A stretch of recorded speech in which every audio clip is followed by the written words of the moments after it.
Hello everyone, I'm just going to set up the tags and stuff, so just bear with me and I will be with you all.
Right, we should be good to go, I think. Let me just double check everything on my side before we go ahead. We're looking good, we're looking good.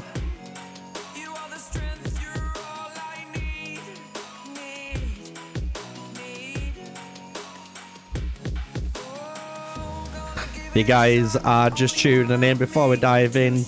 If you want to get it over and done with, you know what I'm going to say straight away, smash that like button. Every like helps and obviously pumps out the stream to anyone else who might be wanting to watch some Age of Empires Mobile right now and have maybe a sneaky check of what's to come in the future, because hey, it's gonna be crazy, crazy. So with all that, let's get into it.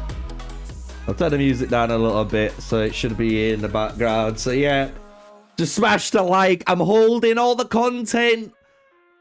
I'm holding it hostage. No content until you hit the like. That's how it works. Right. So, before we get into it, I can tell you what this should be on the server before we get into it, so you know exactly everything. So if I go back up, so we do have the Radiant Sea, which is going to be the ship mechanic, which is going to be interesting because, as you guys should know, we did do a little bit of a preview potentially of it on the Chinese server. We'll see how much is the same from the Chinese server to what we've got over here. Then we got the cross-server arena gameplay, which is the Apex Championship. And then they've also, for the first time, which is going to be crazy, if I go and actually do this, because you guys have probably never seen this at all, but when you get a Pioneer server account, when you get access into it, your mail has everything. So you press this one button, and yeah, it goes kind of mental, as you can kind of see. How did you get into the Pioneer? So this time, because they only wanted to show, let's just say, a lot of these mechanics weren't going to be massive. So it wasn't like Desolate Desert, you know what I mean, or Golden Expedition. This was a very small Pioneer server test group. So from what I understand, they only took about 200, maybe 200 tops, I think it were, players. And that were content creators and then people who were in, I believe, the Supercore system. So if you was a Supercore member, you had the ability to actually register. And if you registered, then you got potentially picked into it as well. That's my understanding. Obviously, I'm not happy the way it is, but it is what it is. But I also did get 2 keys. But obviously, Steve You guys know Steve, the mod, he has one of the keys, and another guy in 64 who's going to help test and stuff as well, and they're going to test maybe on the more American times and get info for us. I'll give them one of them to the keys. So some content creators, if they asked for keys, guys, might have some extra keys, and I might have been able to give them out to you if they chose to do that, or, you know, whatever it is. So we basically have, as you can see, access to, hopefully, it looks like everything. So finally the devs have listened, I think. Very first Pioneer server where I think we've got access to every single ring in the game, including the brand new rings, and everything's at level 30. Oh boy, yeah, I'm liking this already. Devs, W on just the testing side of things, because if you've been on the stream before, if you've been in the Pioneer server testing before, you know how much pain and feedback we've always given out about these rings. And look, I'm just gonna be honest, everything being at level 30, yeah, that's so much better already on paper for that. So we've got every ring to test with as well later on, and I am going to try to test through the week, guys. I'm going to try and do a bunch of live streaming for you guys through the week like we normally do, and get the testing done. And then they've done the Sneakyy special, guys. So every hero, because they said up to season 5, so let me just double check that. Season 5, Napoleon is there. Everyone should be there. Everyone, hell yeah. Only King Arthur I can deal with that, right? Without, right? And everyone's 3 stars, so we can do all 3-star testing before you even bother to hit the button, because then you can hit the exchange. You got over 21,000 medals.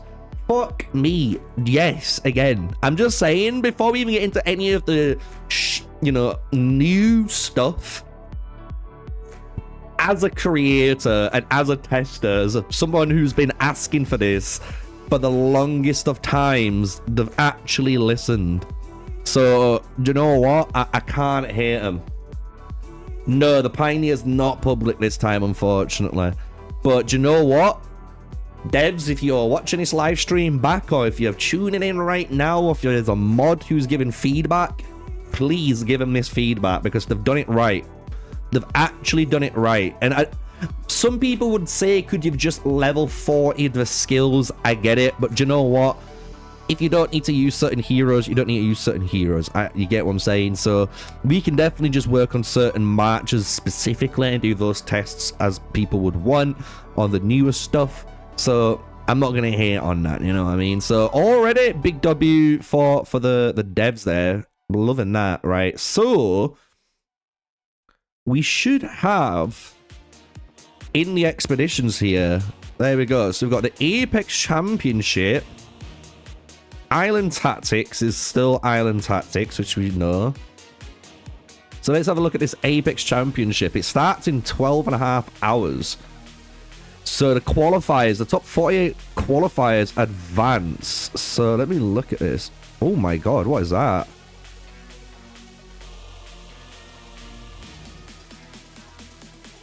Have we getting a preview to a brand new hero? This looks like Josephine on steroids. Who's this?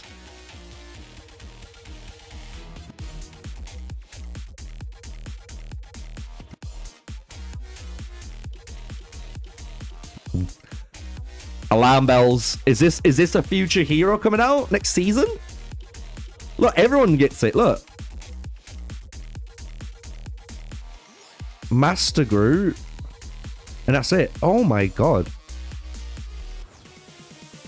Frostmark cavalry title.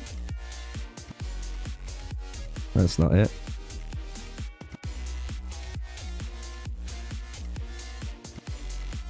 That's not it.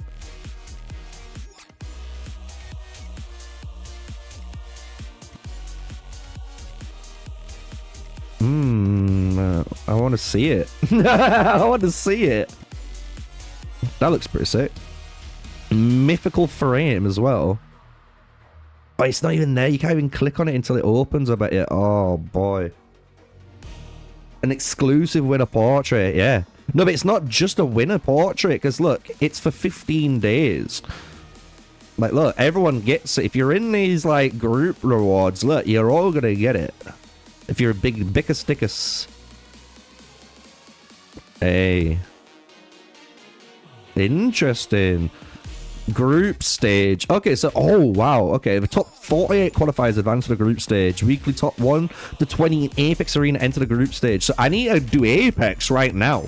That's what it's telling me, right? And then the first and second place players from each group advance into the Legendary quarterfinals. The third and fourth players from each group advance into the Master quarterfinals. And then this is where the winners advance. Okay. Master of the final 4. Okay. And then the Legendary finals. How to play. Prioritize rows. First, prioritize enemies in the same row as your troops. Second, now that sounds like a bad idea. Second, if multiple enemies are in the same row, prioritize front row enemies. Okay. That's good for... I know how I'd be playing this already. Finally, if there are no enemies in the same row, prioritize the nearest enemies. So...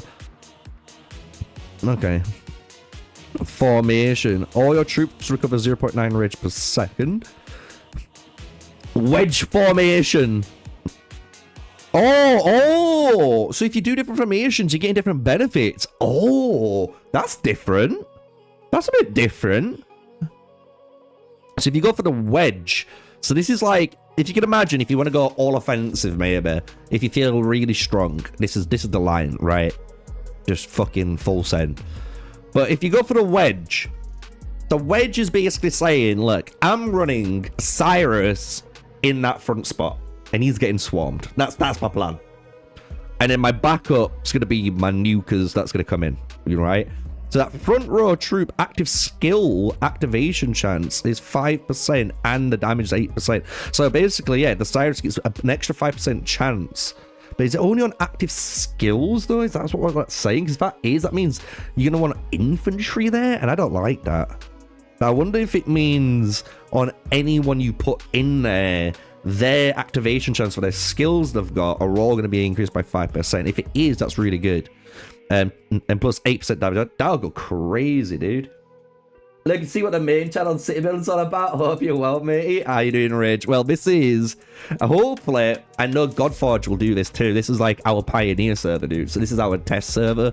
We're looking at like the brand new mechanics and stuff that's just dropping on the horizon for the game. And then we'll kind of, I wouldn't say go into the building aspect, but we'll have to power up. But we've got the flying geese formation. Any quackers in chat? So the back row troops, critical strike. Oh, so this is for protect the Lubu. Do you want to protect your Lubu? Play the flying geese formation, dude. You could have Lubu in the back and just run like Cyrus and infantry and an infantry, or like Cyrus, infantry, and Otto, maybe. That could be interesting, and then fucking full send that. Joint square. Bro, there's so many formations. Joint square formation. The front row troops passive skill damage is 5%. Critical strike damage taken by troops is mine. So this is it. So you could technically, if you want to go for pikemen, especially Cyrus push, this is the Cyrus push. So to me then, if you're gonna go for this, if you're gonna play for this setup, this slot here, this bottom corner must need to be like the cavalry unit or something, because it wants to come in maybe faster and maybe flank around if it can. And then these are like a nice little tight-knit ball, you know? So you could have like your Cyrus here, your Otto here, and behind him maybe like a Mulan, a Napoleon, Ramsay's, Miyamoto, you name it. Do you get what I'm saying? Like you could put something there and roll that. So that's pretty good. Bro, there's so much. Okay, no formation.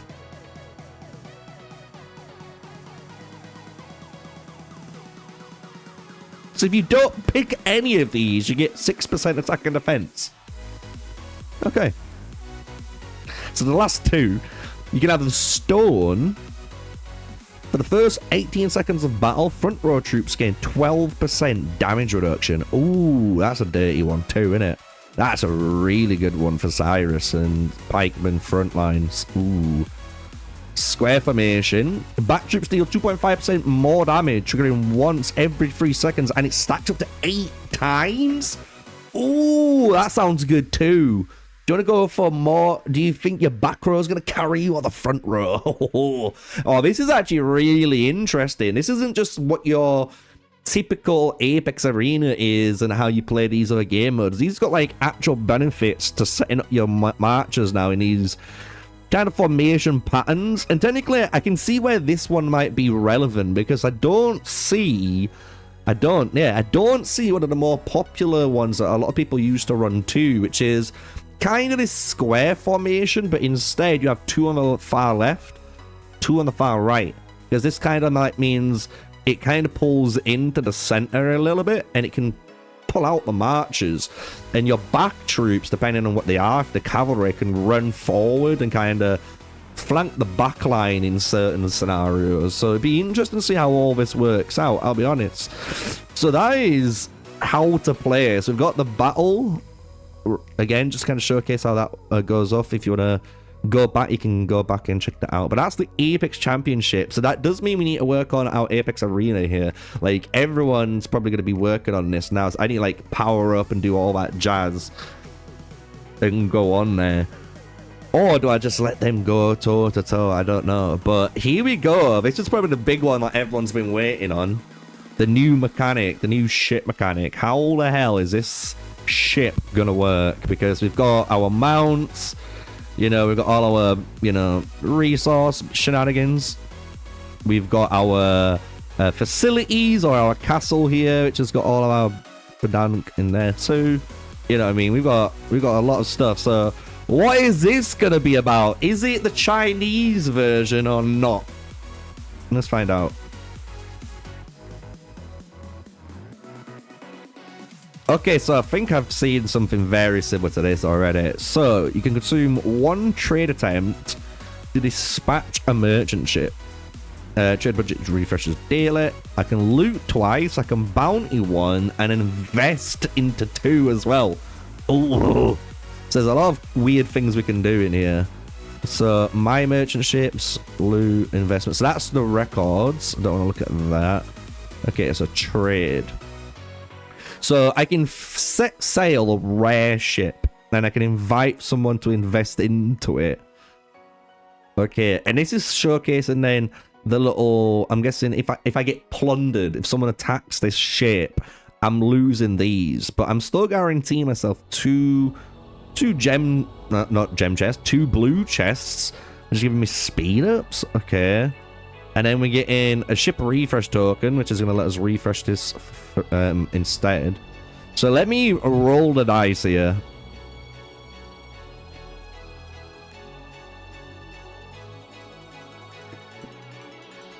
It's not rigged. It's not rigged, I swear. What the fuck? What do we get in these bad boys then? Right, so if you get the legendary ship, the one that everyone's going to be wanting, we get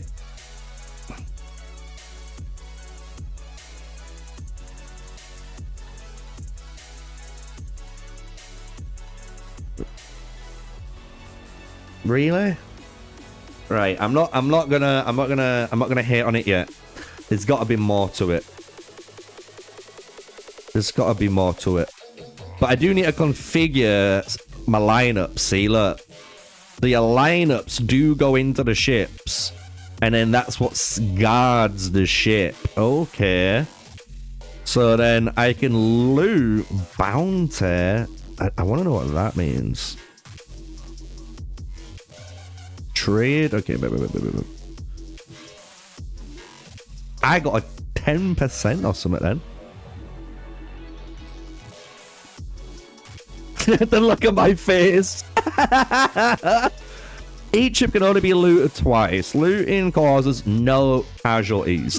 Successful attacks consume 1 loot attempt, but you loot part of the ship's cargoes. Okay, bounty. Right, here we go. Raising a bounty requires 1 bounty. The bounty board shows the alliance ships with active bounties. And after successful looting a target, both the bounty poster and the completer receive rewards. Oh my lord.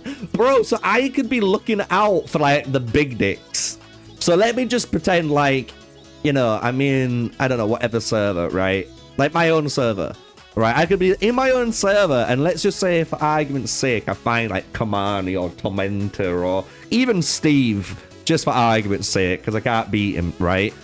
I could put a bounty on his ship and get Caiaphas to beat his ass, and he gets rewards and I get rewards.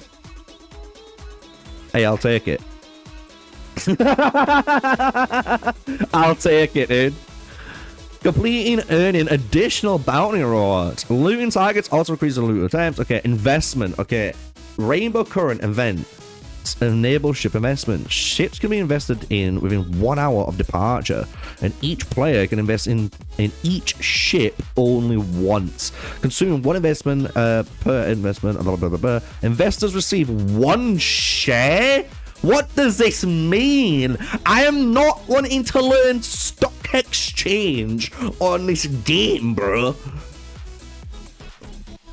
Each ship accepts 2 investments. When looting succeeds, loot rewards double for each investment the target ship received. When trade completes, the income doubles. Oh, okay. So technically then, you could double this twice. So is that meaning I get 6? Because it's 2, 4, 6, or does it go 2, 4, 8? Bro, if it goes to 8, that would be I wouldn't say insane, but bro, why am I getting building speed ups? I know people need this for the fucking renovations, but do we really need this? There's no allowance bounty. This is the rainbow. Oh, so this is what's running on right now as well. Okay, hold up. So in here, okay, now we're talking. First rewards of meteorite steel, which you need for your adornments. More adornments. Ooh. That's not too bad. That's not... Oh, it keeps going. Shit. Oh, you get 2 of them. Used to reroll the adornments and reset the tier value of their special effects. So basically you get 2 resets or 2 rerolls. That's what it's basically saying. Plus this. This is just the basic stuff. This is on the alliance, I'm guessing. So when I join an alliance, this is all going to go ring, hopefully. And then there's these rewards too. Oh, okay. So you can get more mount stuff in here. And then more of the stuff that we've been needing. Hey. And it's an alliance based on event, you know? So we need to join 397 TOT.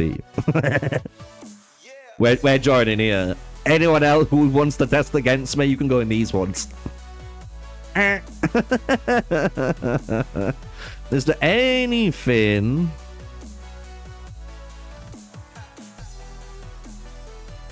I was hoping there was something I could maybe check out. We got the Wish divination event.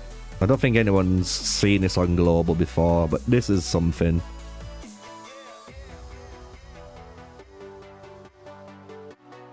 Like, I wish this came in.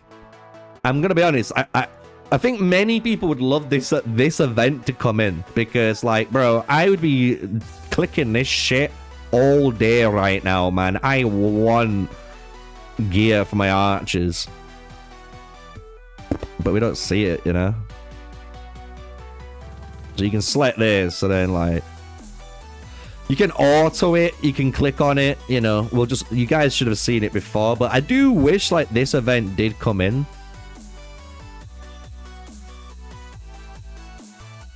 Because it's just like a good way of getting more blueprints and stuff that you need for your, you know, gearing side of things. It would be nice. Bro, the combat King. What do you get for this? Oh god. Not a good part. Right, so we need to be real with ourselves, right? Are we doing only 5-star testing, or are we doing 3-star testing? Because the thing is, I've got most of these heroes 3-starred, and I've already got my opinion on most of these heroes at 3-star. So I think 5-starring all the heroes is going to be the first step, right? And then just skilling everyone up, and then working out what formations we want to run. Put that in the Apex team, and then slap it out, you know? But I could do that tomorrow. We could do all that tomorrow, I guess. Because, like, I don't know who's on now to do some testing, but I can start, like, leveling up stuff, I guess. We can start leveling it all up already. So then we can do all the testing.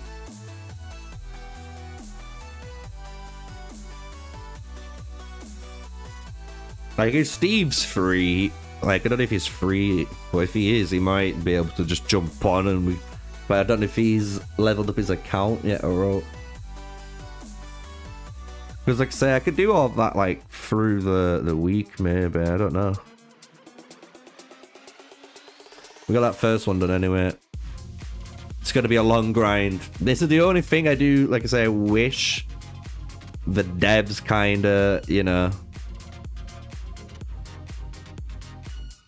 sorted out. Like, just forted all the heroes for us.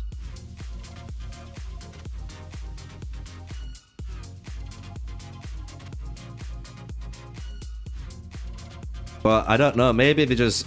It sounds weird that they can't, because every hero, you know, they're at 10, you know? Not 10, but they're at, what do you call it? Yeah, they're at 10. So if you're going to do 10, 1, 1, 1, just do like 40, 40, 40. You don't have to unlock all the skills, but it would be something that we would like, you know?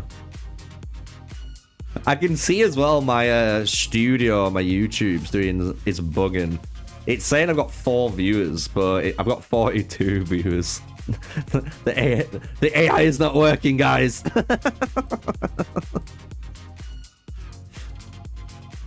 So what matches do you guys want me to test out first? Start whacking them in chat, because that's the best thing. Just start, if you're lurking and you want to see certain matches tested against others, start whacking them in. Guys, I will level up this, because this will be one that a lot of people probably want to go fight against. March 2020. Nah, man, I'm going for March 2027 when the game is going to be in its glorious day. What did you think to all the news, by the way, Ragewood? All the new stuff that was shown. I was watching your video on it because I've been super busy with this at the moment, and I've just not had time to do what I wanted to, you know, go through. But oh boy, the amount of portraits, as I like to say, the portraits. It's got me hyped, man. Like, I'm trying to... It's the worst thing for me, Rage, because I'm playing this game, and now, for a lot of players like myself, and probably the viewers watching, they're at this stage where there's quite a lot of downtime, where, like, you've got your daily, maybe, events that you do with your alliance, and you might, you know, log in, kill your tribes, farm, and then do what you might have been doing in the powering up phase and stuff. But apart from that, it's quite, you know, chilled back now for a lot of players. So you've got quite a lot of time, and like for me, I've been trying to find something to fulfill the void that were Godforge, man. Like, and I can't even find anything.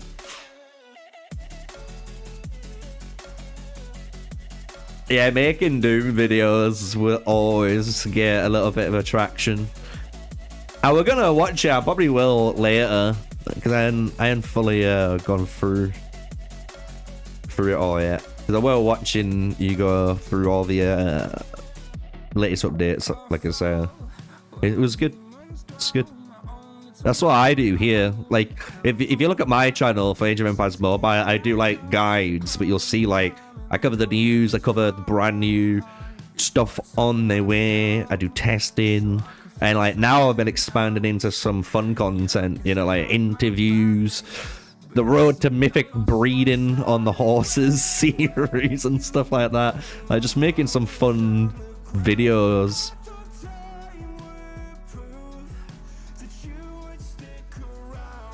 Yeah, I were gonna get Battlefield 6. I was so tempted to get Battlefield 6. I still am really tempted to get Battlefield 6 to fill the void until it comes, but I'm scared that game's gonna take all of the void. That game is just, every time I'm watching it on anyone, it looks insane, man.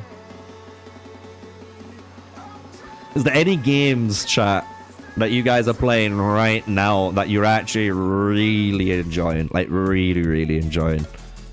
And if you say Age of Empires Mobile, I'm gonna fucking slap you, because I know you're doing that for the clickbait. I know you're doing it.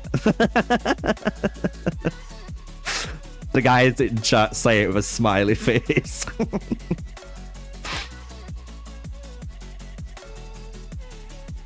Right, I've got all of almost the martial stuff covered.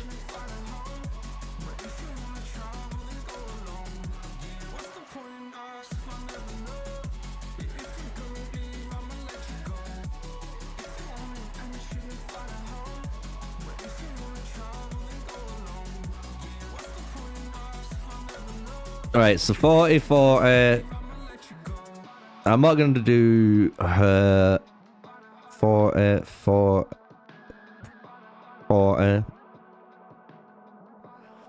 I don't want to do auto martial cavalry testing, but if someone says it, I might fucking do it for the banter on one of the days if people are free. But I don't think it's going to be any good. It just doesn't feel like a cavalry match. Like, it just isn't, you know. Where am I? I don't know yet. I didn't even check my coordinates. I don't think I've even changed my name, dude. Let me go and buy the tickets and stuff in a sec.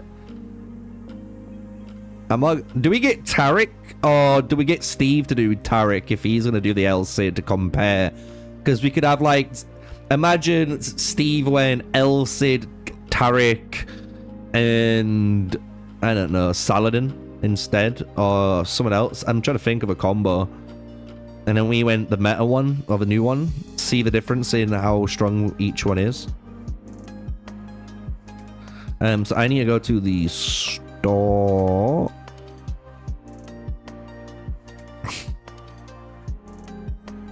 Items. Name change.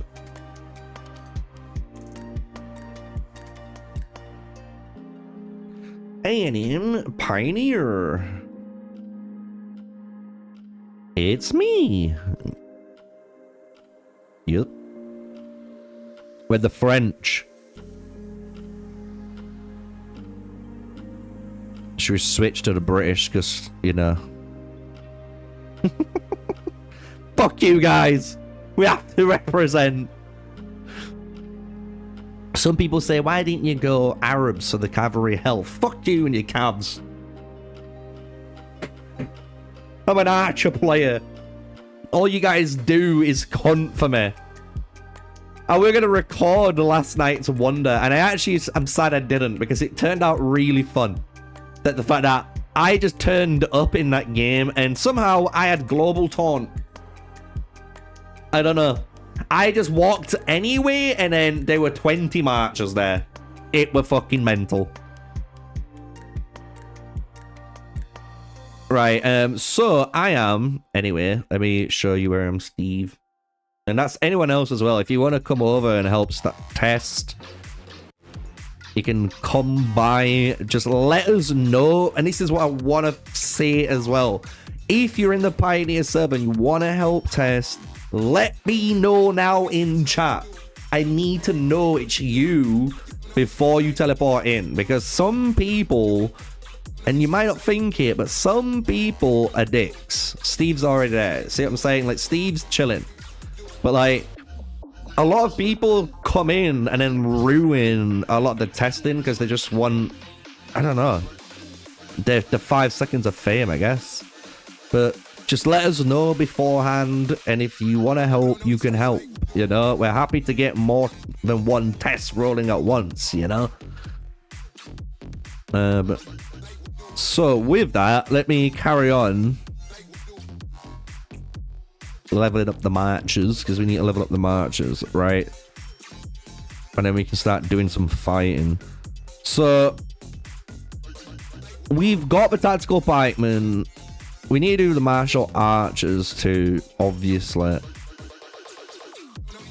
The thing is, I don't want to use Henry, but I will just for the sake of it. But I think many people will know the outcome. For me, so far, if you guys want my opinion, because I have been using Napoleon quite a bit. I'll be honest, I've been enjoying him. And this is what I have found out, and I think Steve will agree, just because of like the nature of the game. For me, my Napoleon is better than Ramsay's, and that's only at 3 stars though. Like, if you have like a 5-star Napoleon and a 5-star Ramsay's at the moment, bro, Ramsay's 10 out of 10 times. Like, you don't even look back. The match is that good. You know what I mean? But for more, if you're wanting like a mid-investment match, I'm telling you, Napoleon does work. These heroes look like paper because of the settings, by the way. I can turn the settings back, look.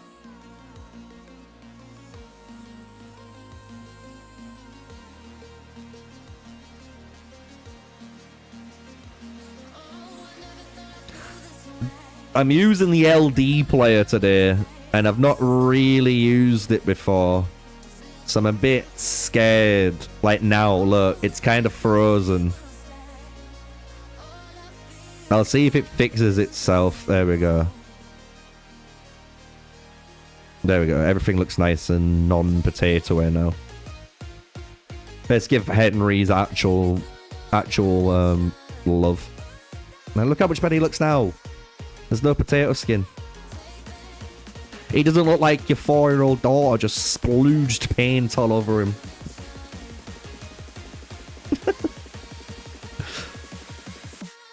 But yeah, my Napoleon's doing really good at the moment, I'll be honest. I'm not running Henry. If you guys are wondering, the build I'm running is the one on my guide, which is the good old Napoleon, Saladin, and Theodora, you know. Yeah, this whole playlist I have is a non-copyright playlist. And it's like, at certain times, there might be one song out of the whole playlist that goes into content sharing, but that means for that 3 minutes, if you made 1p, they made 1p, and I don't care about honestly losing 1p, so it doesn't impact the channel at all. But yeah, I've been running the Theodora Napoleon build, and I'll be honest, it's been doing work for me at the moment. I've been really enjoying it. And my Napoleon's not even got good gear on. It's not even got good rings or anything. So definitely one to look out for. Do we have to build Lubu? I guess we build Lubu too, because it's that one match we all test. Because probably you guys want to see Vlad testing, right? Because I've got Belly, Elizabeth Ashoka, that's already leveled up. Sid, I've already just done, as you guys saw. I've done the other martial. Guys, what other heroes do you need me to level up? Because I am going to do the QSH and stuff as well, don't you worry. Yeah, man, I'm telling you, dude, man. I was telling people for so long about auto ram and QSH being the march. People do not understand how tanky that march is gonna be and how good it is for your murder ball as a whole, because it really does like make up for flaws that you might be lacking in against some of the opponents that you're in, and especially if they don't run an auto. Like, it's a really crazy dynamic that you get yourself into. Like, I'm hitting and beating people, you know, 5 to 10 million more power than me, and sometimes a little bit higher than that if they've got the wrong setups on. Like, maybe they're still using Richard for some reason, even though they're like 80 million power. Like, I can beat those type of players, which is crazy. Like, if you're running Richard in season 5 and you're 80 million, bro, me as a 50 million player can destroy you. Like, I can destroy you in my 5 March. I couldn't care less. I made you freestar Otto. Bro, Otto is crazy. I need to freestar QSH, and it's my march is complete. I've got 3-star Ram, I've got 3-star Otto, and I'm going to put that QSH in. And I'm going to do some testing today with that as well. Like, because I really want to see... And this is just from my, well, I say them for my benefit, but you guys are going to see it, so it's going to reveal the secrets, you know. But I really want to see, if I take out my Ram Cam, what's the best damage variant of that march. Because a lot of people will tell you, like, if you go down, like, the auto, like, I run auto Ram Cam and Octavian. Bro, that match does a good chunk of damage before it goes down fighting, you know? Like, so I'm wondering if I can do something like on those lines, like auto QSH and like Cyrus, and go a really offensive build on both of those heroes. You know what I'm saying? Because that would be an Apex build. You get what I mean? Like, you run that in Apex Arena. Oh boy, bro, that AoE, that team's gonna just do work for you.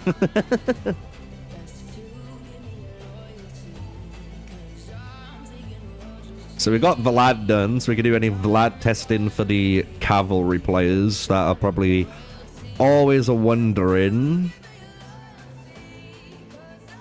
So we've done all that.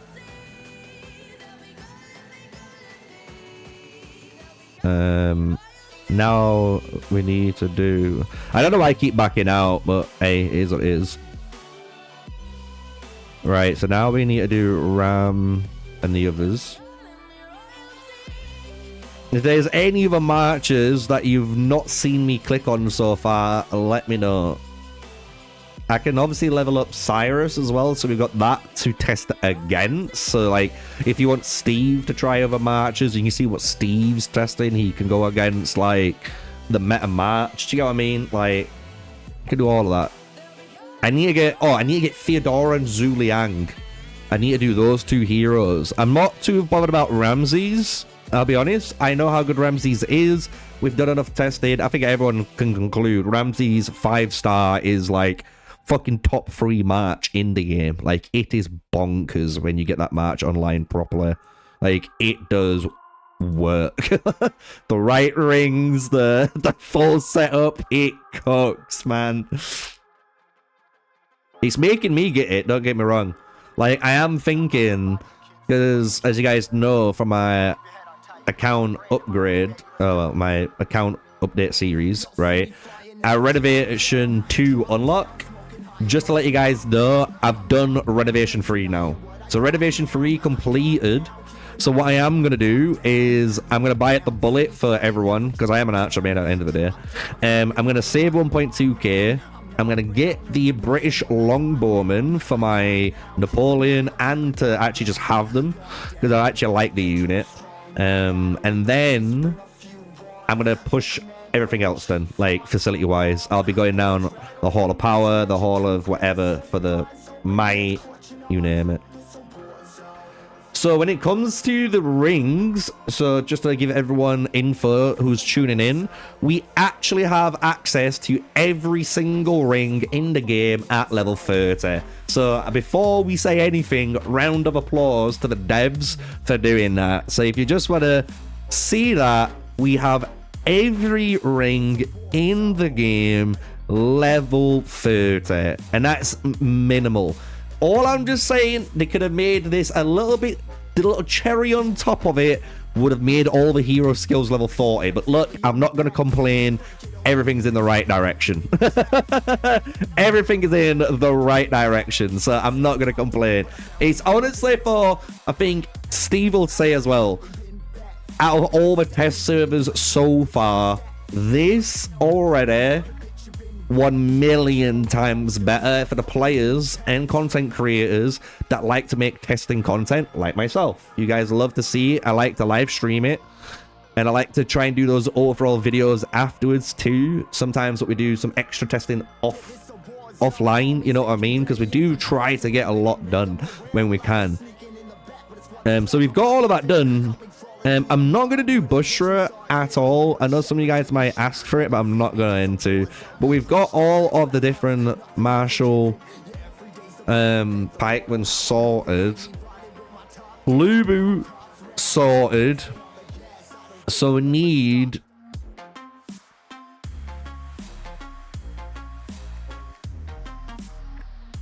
for my Napoleon testing.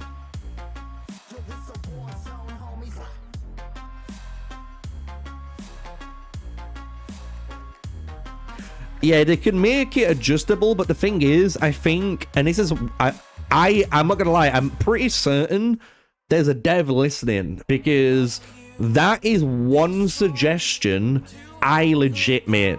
I'm not even lying to you guys. I made a suggestion quite a while back, and I kept repeating the suggestion that I said that I think rings should be at level 30 in the Pioneer test server. And the only reason I say that is because I do think if you are going for one match and one match alone, like for example, Lubu, and you had a Ring of the Daisy, you had, say, a Night Wolf, or any epic ring in that slot instead, and let's just say you went for either a Lord of the Eastern Heavens, you went for Tranquil Water, you went for a Lofty Mountain, like, you went for any legendary ring.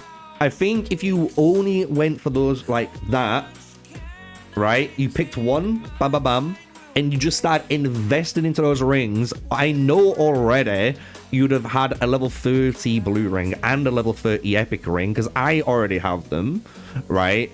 And I have many other rings level 10 plus, right? And then when it comes to the legendary ring, I reckon you'd be around that level 10 to 20 mark, maybe a bit higher. And the thing is, you'd be pushing to level 30 and most likely stopping. So I think like level 30 in the grand scheme of things shows people what you're aiming towards in a realistic fashion. Do you get what I'm saying? Like, I think it's a lot more realistic for players to get a level 30 ring than a level 40 or 50 ring. Like, that's whale kraken territory, you know what I mean? Like, it's just not ours. So I do like the fact that they did that. Like, really good fucking update so far on that end. Queen Syndiok testing? I am not putting Queen Syndiok in my Napoleon match, my friend. I am sorry to say that. Queen Syndiok just isn't a good hero. I'm sorry to say. Queen Syndiok is like Henry V. Like, season 1, maybe. But you just get outclassed too fast. And we're in season 5 here. Like, it's not even good enough. Like, this skill just isn't good enough at all.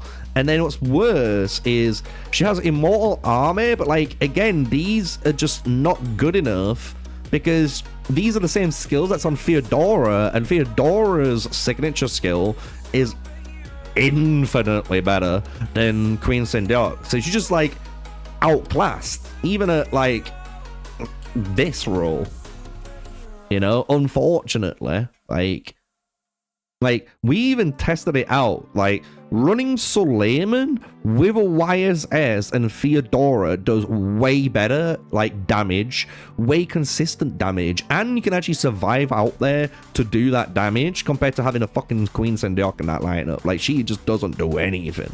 Like, the boosts from YSS and Theodora on Suleiman is way better than just the silence effect. Like, and you can get the silence effect anywhere from Everflame Wings, so that's why you don't need her. Like, she just isn't good. I'm sorry to burst the bubble, and I know you wish she was, but she just isn't. And I am one of the players out there that absolutely hates Suleiman. Like, I just don't like that much. Like, it's just too slow for me, but people love it, right? But I'm still gonna give it credit where credit's due on it. Like, I'm not gonna tell you to run the bad stuff. Right, so apart from that, guys, we need to level up the Cyrus match, right? Like I said, for benchmark testing. But apart from that, I don't think we need to do much else. And then we can rock and roll, I think. And we can do some cool stuff. The crazy thing is when working out what rings to put on everyone, I think. Everyone's gonna be like, yo, but we might have to do that, like just put different rings on different marches and test that. That could be a whole day in itself. Like, it's nuts how much testing you could try and get done. Because I thought if I stream a bit now, get stuff ready, maybe have a little bit of testing now, you know, for you guys to get a taste of it, we can then like properly test, you know, tomorrow and so on. But for me, I'm gonna be able to like record a bunch of videos. Like, I need to be able to record a few videos. One of them is a sponsored video, and I'm gonna tell you guys now, this sponsored video, check it out, because I'm not gonna lie, I've been low-key playing it and I've been really enjoying it. Like, it's been weird. It's a sea building game, but it's not what you expect. Like, the best way of explaining it, it feels like you're playing not like EVE Online, but you are. But it's not EVE Online, and it's not their game, just to give you a finger. Like, but yeah, it looked really cool. And I've been playing it, and I've been enjoying it as just like this little, like, almost like casual MMO. That's the best way of putting it. It's like an MMO city building game. But when you get to see what you can do and how things look, like, your eyes be like, ooh, this could look pretty insane. You know what I mean? So I've been enjoying it. Where can you get more skill points for free to play? So obviously in certain store areas in the game, like your Alliance store, you can get those. You can also do tribes. So the tribe event, I don't think we've got it on the Pioneer server at the moment. No. Is it coming around? Nope.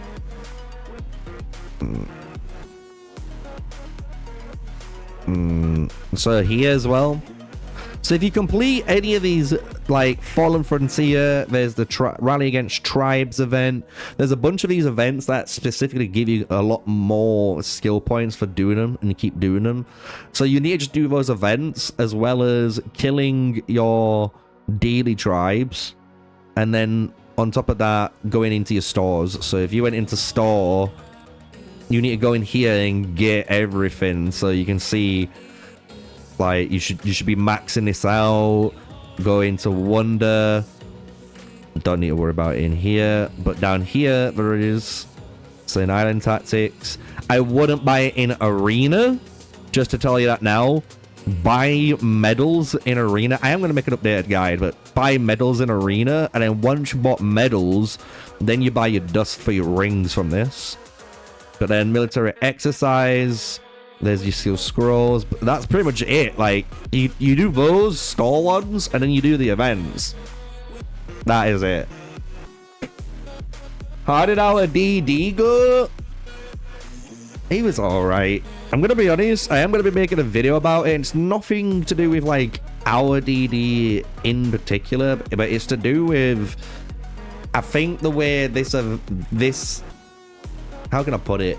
The way the coins were distributed this time created, let's just say, some more unique strategies that didn't really, how can I don't want to be like cryptic, but you know what I mean, like it didn't really emphasize the point of the event, and it kind of took the spirit and the fun out of the event, you know what I mean? And there's no bad about it, because I actually liked the strategy that was done throughout. Do you get what I mean?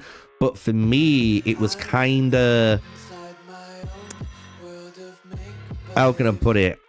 I think Desolate Desert, I was speaking to Steve about this and the guys in Empire 64.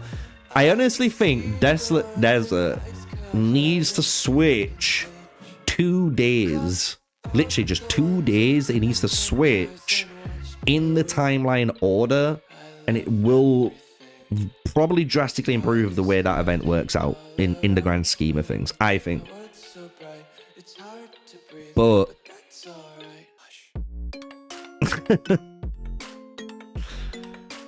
it was a good DD, like overall, you know, we've won, you know what I mean?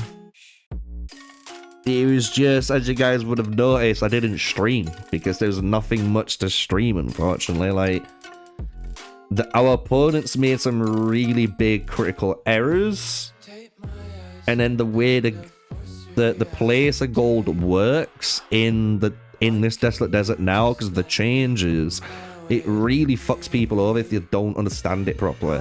And you could see the players, especially our Empire, really understood it. That's why I'm not gonna like hate on our Empire for winning, because they did, like, building wise, strategy wise, played it immaculately. I'm gonna be honest, like, if you look at our map, you'll be like, what the fuck, man? Like, how have you achieved that?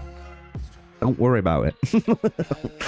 There was some really quick, close calls that had to be made, but at the same time, like, our Aru Palace opened and no one was rallying our Aru Palace, put it that way.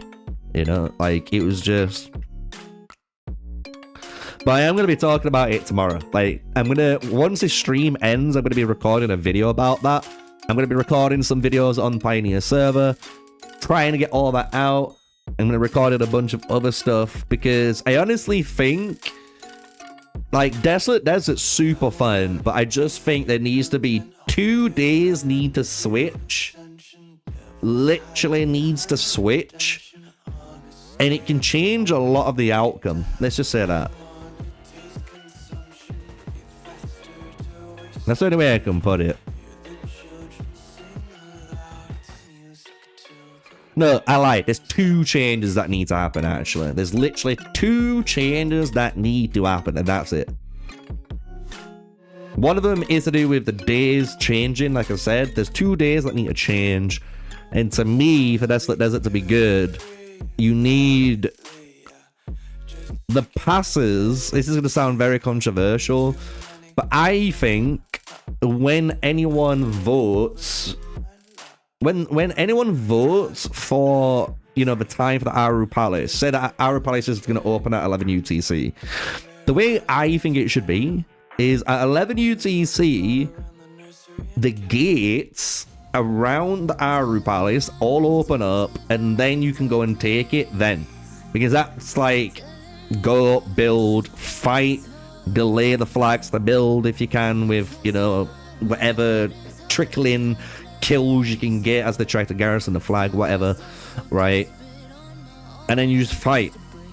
Because at the moment, when you have that 1 day where you enter the Aru Palace and you don't get to capture it and it goes into the next day, that's where the big issue is, I think. Like, and I think it's like really outlining it to all the matchups that are really super one-sided, and even if they're a little bit one-sided, like you can really see it, especially on how the map just naturally goes. And I'm not saying it's just at my empire. I know a lot of empires went through this, you know. It's not even just this desolate desert. It happened last desolate desert, you know what I mean? Like it happened to loads of players. It's not just like a new issue, but I think this one was a lot more of an emphasis on it, especially because of the way the place of gold worked. That place of gold were like key.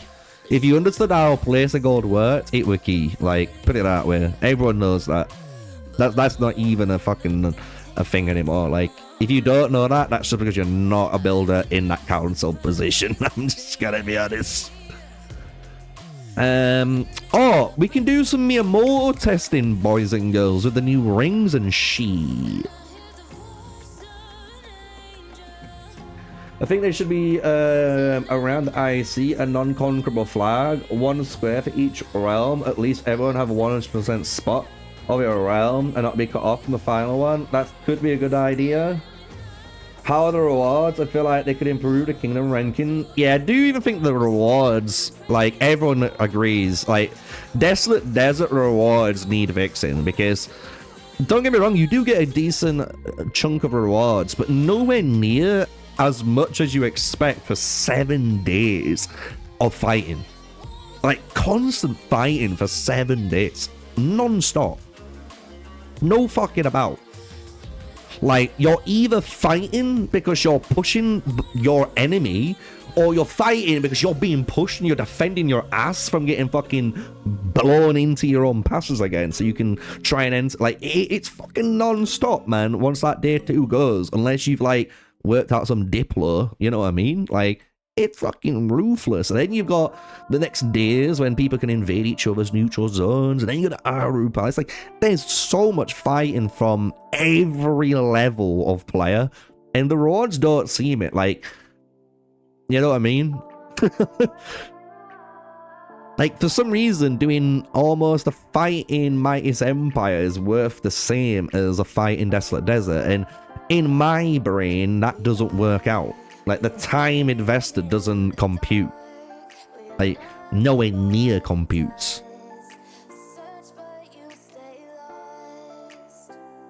Yeah, but the thing is, like, I can show you guys. Look, one sec. Let me pull up my MUMUPLAYER. So, I don't know how this is gonna work, but we'll soon find out. Because this is the beautiful thing, having 2 emulators running. I've got LD player on the Pioneer server, and then I've got my MUMUPLAYER running my actual game.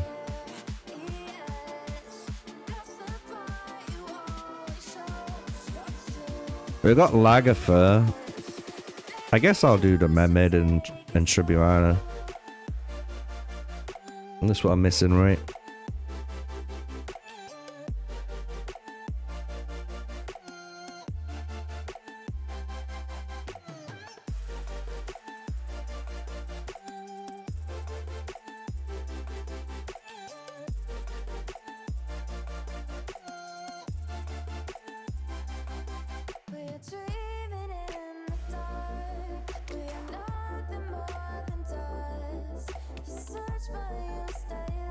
Look at it, still spazzing out. Oh, that was funny.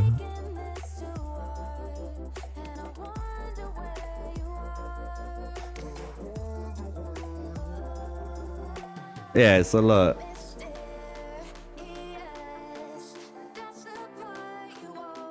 Let me bin that. This is my actual game. So we won. Like, achievements wise, I've got everything. Like, I didn't do bad at all. You know? Like, if you go ranking wise,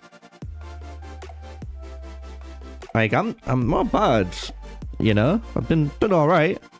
Could have done more if there was, like, maybe a big ending fight on that thing. Big shout out to all the big boys here. You know what I mean? But like I said, that the rewards just don't add up.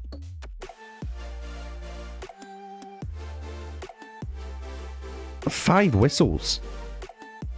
Where's... It should be like... I think in anyone's mind, it should be like 20, 15, 10, 5, 3. You know what I mean? Like, that's what I think anyone expects this to be. It's whistles. It's literally like giving me tavern pulls for a hero and hoping to get a good fucking hero. You know what I mean? 5k impact, like, for 7 days worth of fighting.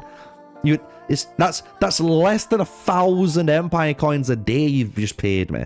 Like, bro, like, that doesn't add up. Like, you know what I mean? So, like, the rewards is an issue with this, man. Like, and I'll give you a preview of, like, what our map looks like, and then I'll go back to the Pioneer server, because I don't want to spoil it for the video, but let me just go like that. Get the personal marker and turn off the campaign. So this is what our thing looks like. And I don't know if you guys can see it, but I wonder if any guys can actually see what the shape is there.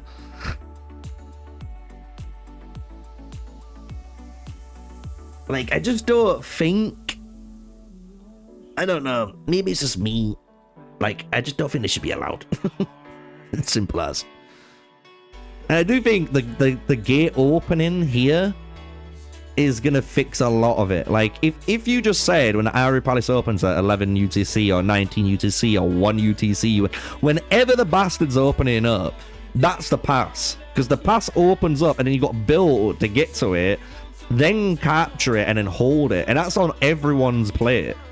You know what I mean? Like, then no one really has the time to do stuff like this. Like, you don't have the ability to do this until after.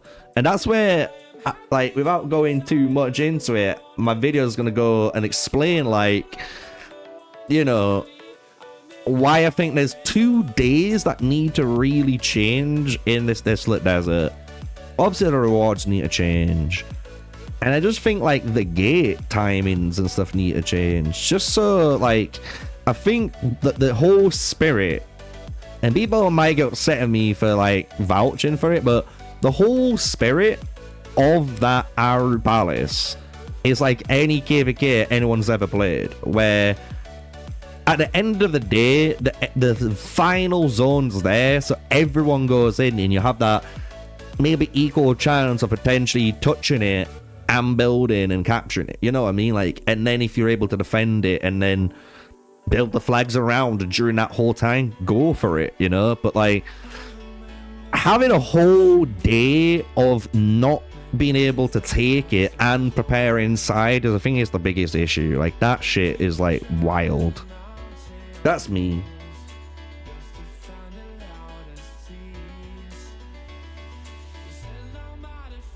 I don't think Desolate Desert is too long at all.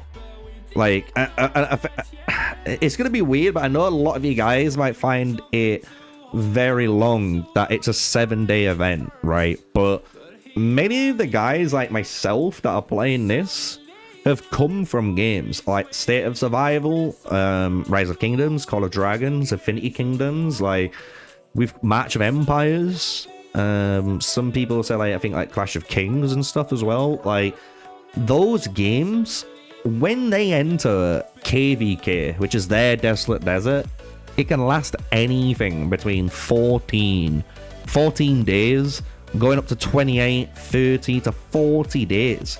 When I played Call of Dragons, one season lasted over 50 days. Imagine fighting against 4 servers constantly, dude, for 50 days. That's how we played these games. That's how they built and been designed. So, like, I don't think 7 days is too long. I think 7 days is actually quite nice. I actually like 7 days. I think it's actually a really good amount of time for each of the there's events to work. I just think they've got an issue on the timeline. I think the timeline isn't set up right, and that's what causes what we see. It's as simple as that.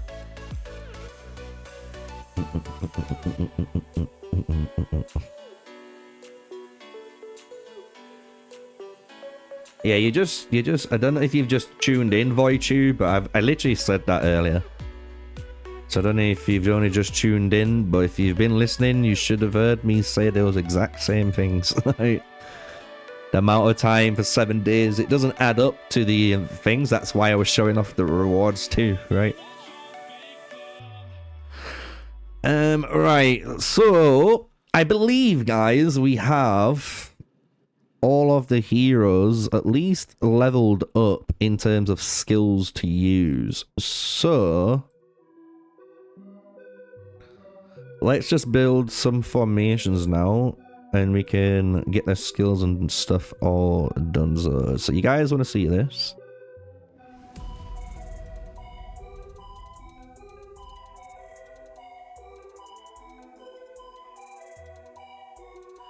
We don't have any things yet, and I'm not gonna equip them with them.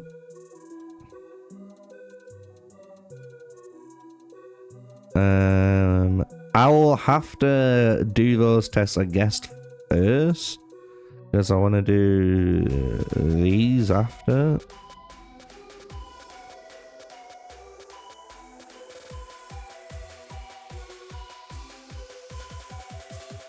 As you can see that with Saladin.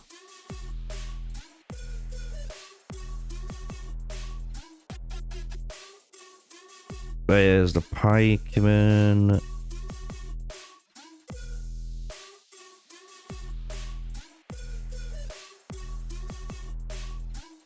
There's the swords. So they're like the main ones, I think. And then the only last one that we did realistically do were the auto pikeman. This match.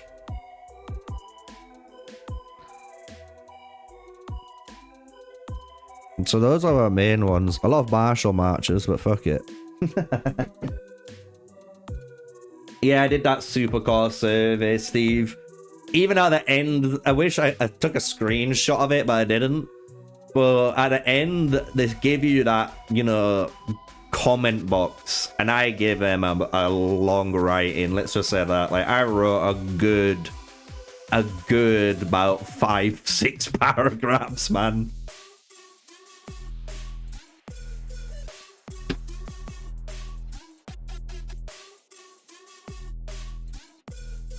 Yeah, I don't know about the Stellar Glory being like that, I know. Have I tried Zhuge Liang and Henry? No, not yet, but I'll be honest with you, man. And this is me as an archer guy. I'm telling you, you don't want to be using Henry. Like, look, you can, if it's season 1, like literally, listen, if you're a martial archer or an archer player, Henry is only going to be good for you in like the first 1 season, maybe the second season tops, when people haven't got their Lubus fully online. But as soon as it's season 3 and they've got their Lubus online, because they've had that season to get him 5-starred and get his gear and get his ring and blah blah blah blah, you know what I mean? Bro, Henry is non-existent, like Queen's and Yacht, right? So like, you only want to get this hero 1-starred. So just 1-star hero, and if you want to really use Napoleon, just use Napoleon Saladin with either Theodora or Zhuge Liang. Like, pick one who you're not going to be using with your Ramsay's march. Whack them in Napoleon. That's the best way of doing it, because at the moment you're waiting for Eleanor to come out, and once Eleanor comes out, you can start cooking. You know what I'm saying? You can start actually cooking. So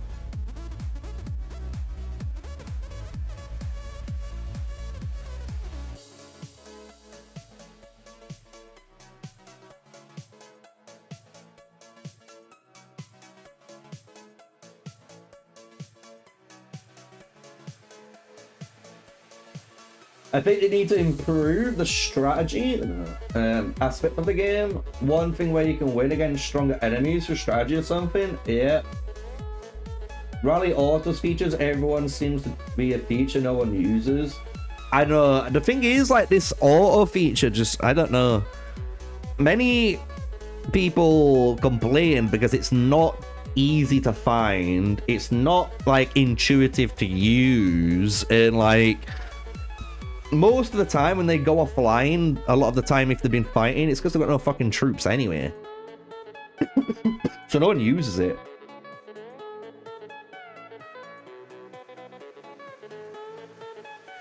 If Robin Hood was an archer, it would have been cool, but the thing is with Robin Hood, they need to change his skill. His skill wouldn't work with archers, which people don't realize.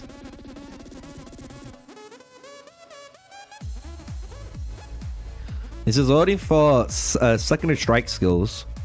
So they would have to give him the treatment like they've done with certain heroes, where it says, like, when your commander activates their signature active or secondary strike skill, you know what I mean? Like, so it hits both targets, then this would go off. Then, do you know what, bro? I would have been putting Robin Hood with Napoleon, and I wouldn't even be looking back. That shit would be doing so much more damage and just better than Henry would. I can tell you that.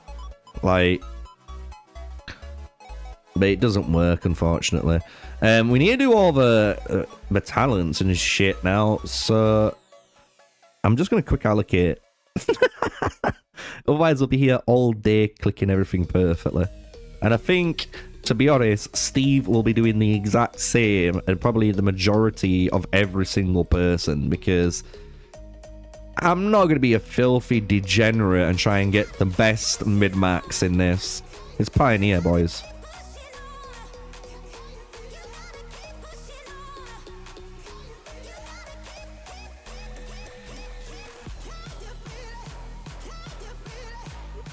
Yeah, that's what we're saying. That's what I just said, Hyper. There's no, like, really intuition use of using it. Like, it doesn't seem too easy to use. Like, I've been trying to do it, and I couldn't find it that easily, unless you're in certain scenarios. Like, that's what I'm saying. It's just a feature no one honestly uses because we don't even care about it, because we can't even fucking find it. Like, if it's not easy and accessible, then no one's gonna abuse it. Or use it, shall I say. So, that's unfortunate. How you doing, Rim? Or Prime, should I say it. keep reading that fast one.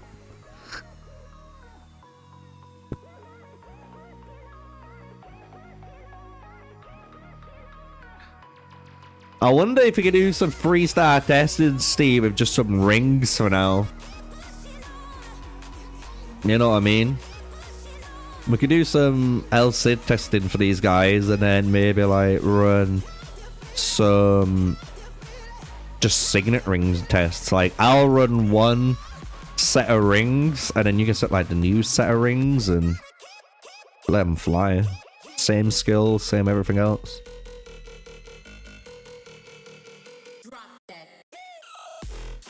No, there isn't mount, but we won't be equipping mounts either way.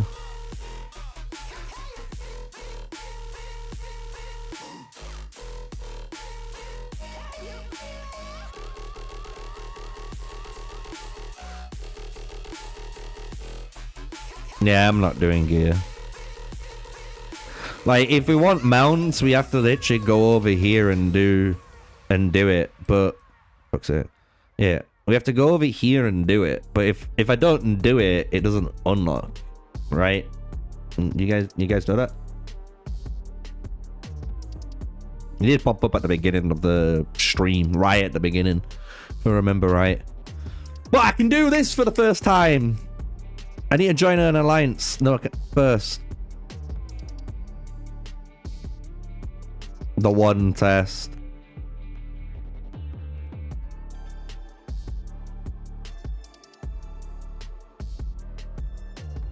Now I'm in.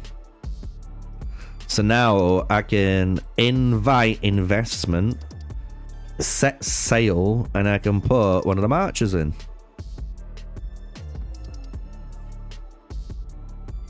Sick. Let's just put Fire Spirit.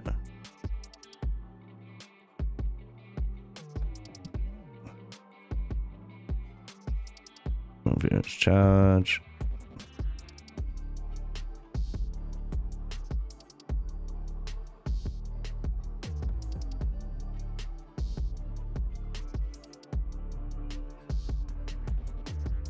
Did they give us? No. Did they give? No. Don't even entertain the idea. God damn it. That'd have been nice, man. Let's get this Raging Bloodline on. Fire Spirit.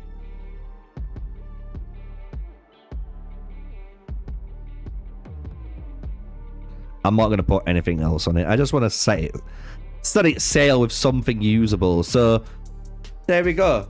That's how the ship works. So now your navigator has discovered another player's map. Click. Okay. I can loot. So this guy is got 95. So this is like the tutorial showing it off, which isn't too bad. So then loot or bounce it. Okay. And then I can refresh. Like, yeah, so this is literally, I don't know if you guys have ever played it, but this is in many other games. And I'm not gonna lie, this is what I actually first said it would be. If you've played Whiteout Survival, it's in that game. It's even in the GTA game, if you guys remember me doing that sponsor, like months ago. Like, a long time ago, I did like a GTA City Builder, like, sponsor, and even they had this in. A lot of games have this in. Even the Avatar game that came out in March, that has it in too. So it's nothing, I wouldn't say game breaking, but it's not what we thought it were, which is the Chinese ship version, which is interesting. Honestly, these rewards are a little bit dog shit though.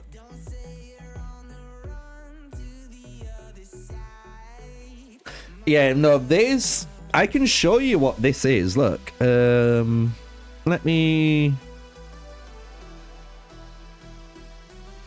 I'm gonna show you something.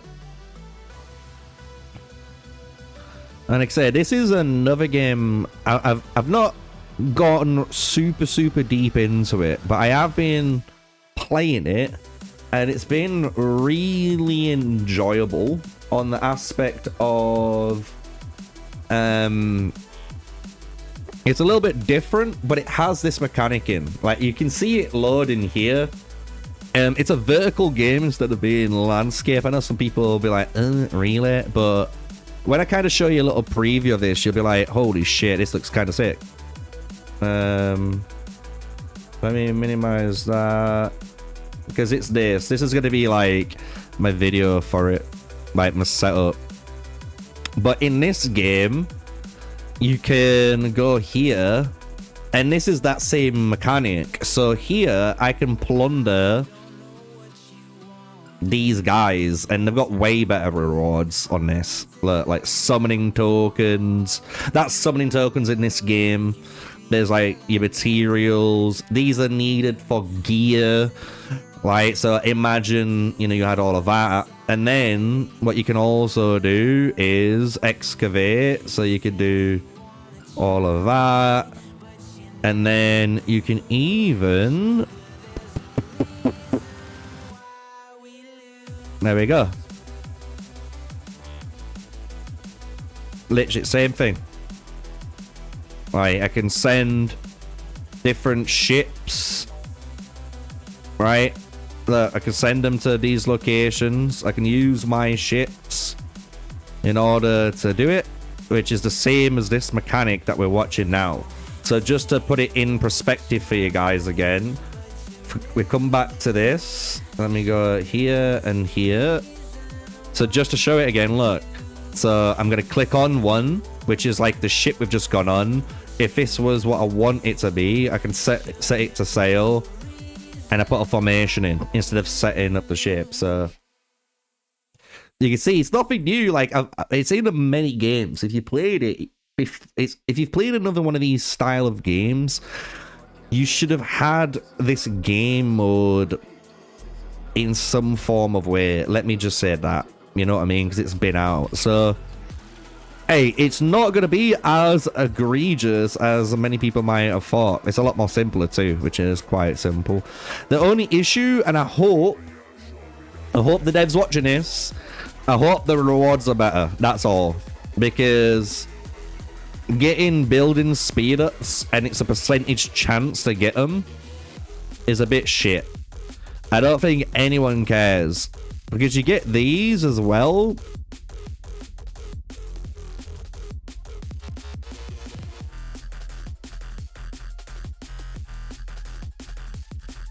That's it.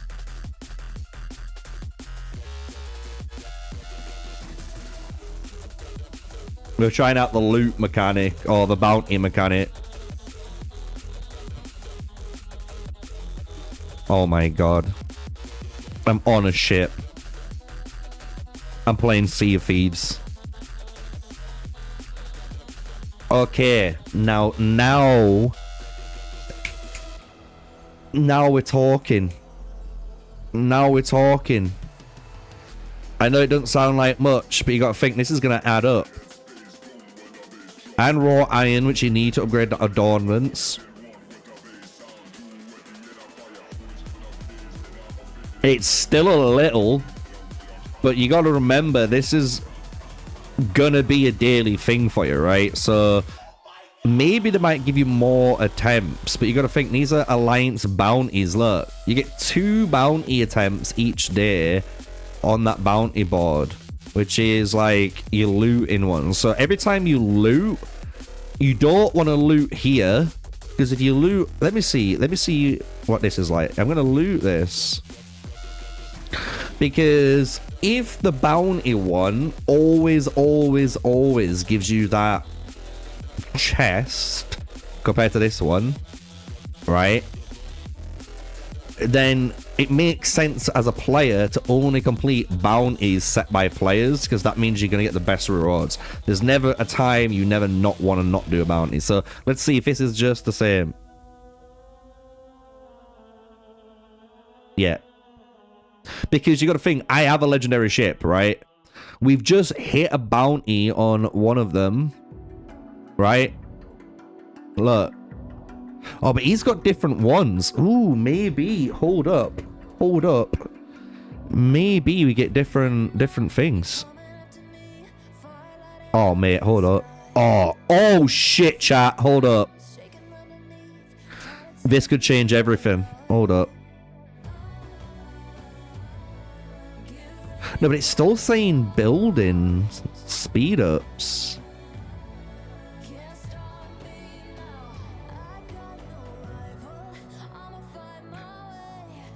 Oh no, we got one.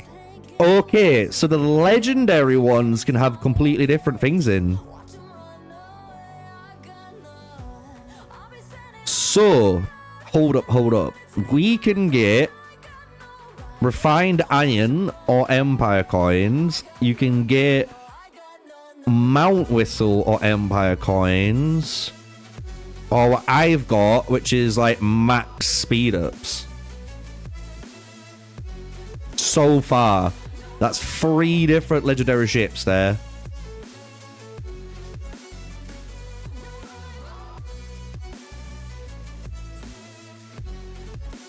I'm gonna keep going. Oh, fuck it.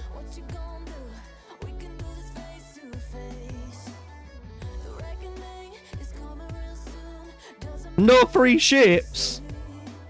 Can you not speed it up? You can't even speed it up, so it's there for 4 hours. You gotta hope in 4 hours you don't get fucked. Oh no, but you can get it here too. Oh, maybe it is then. Hold up, man.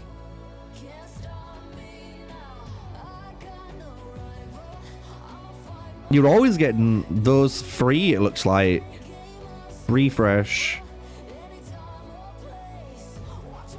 Oh, this guy's got raw iron on his ship instead. Look. Instead of the things. So there is a pool. There's some sort of pool it's working from. Is there no way of showing that, though?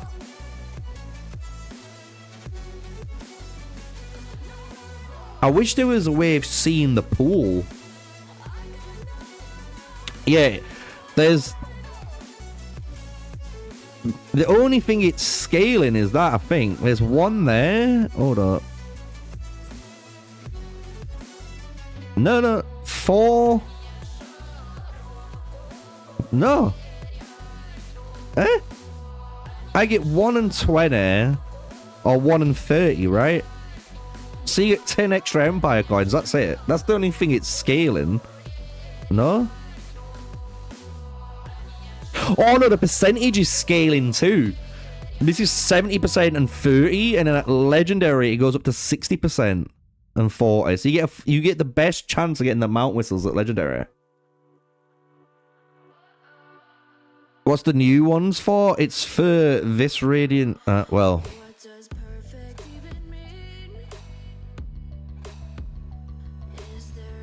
I'm guessing it's for the invest, no?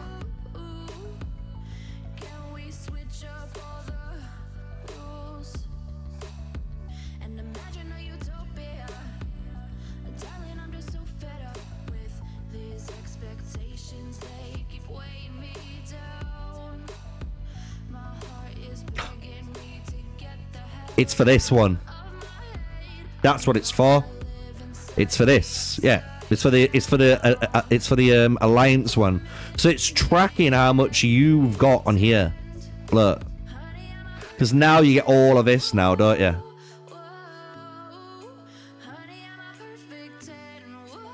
And then when you go to your rank, look. You got your alliance rank is up here, so you can see how many coins your alliance has earned. So it's an alliance event, like an alliance versus alliance event at the same time. So it looks like you have, right, so for everyone, it looks like you have this ship, right? And this shit might be on all the time, maybe. And then you have this event. You see where I'm going with it? You got this event that's rolling, and that's where you get these extra rewards from it. But this might not pop up every time, this event. I don't know. Yeah, I was hoping the ships would be a bit more. Oh, the season 6 swordsman? I know. There's no leaks in here, I don't think.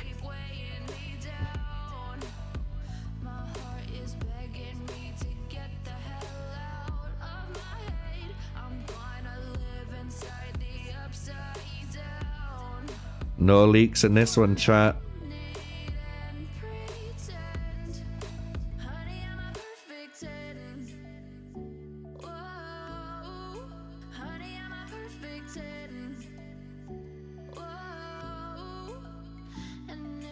That button's not there either.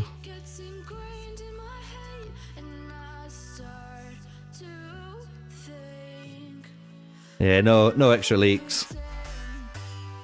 Not even in this one.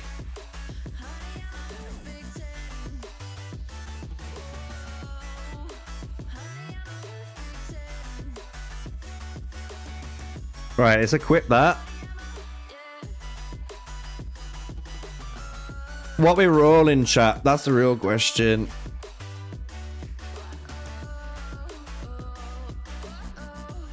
Should we get a bit of tankiness on it?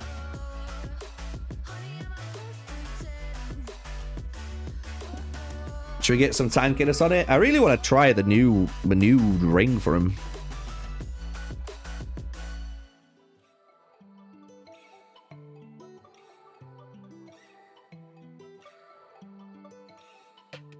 What we saying? I think this is what most people run nowadays if they go for triple legendary. But I could go down here, I guess.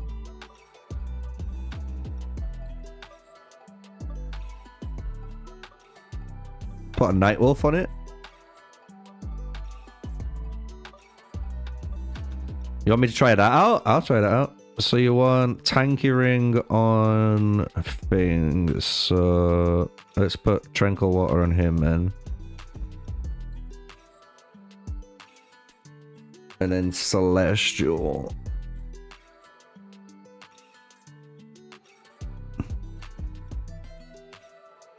I like it. Some people would have gone for this, you know.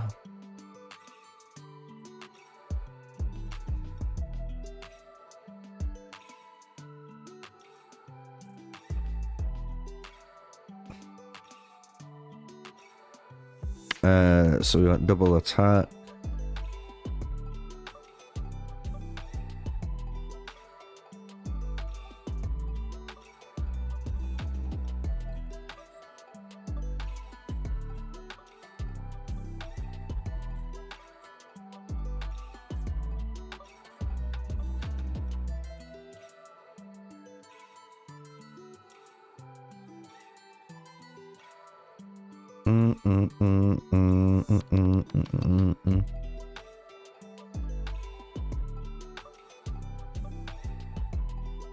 Get out peaceful haven. Alright, now we've got to level them all up.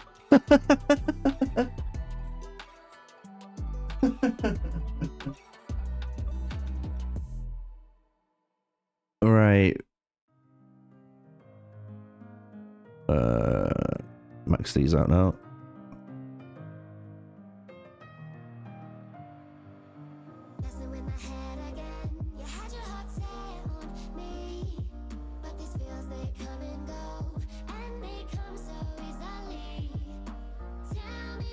I might need to change this skill because we don't have. It should be fine. So we don't have the scrolls to max this out. So how much am I missing? I'm missing.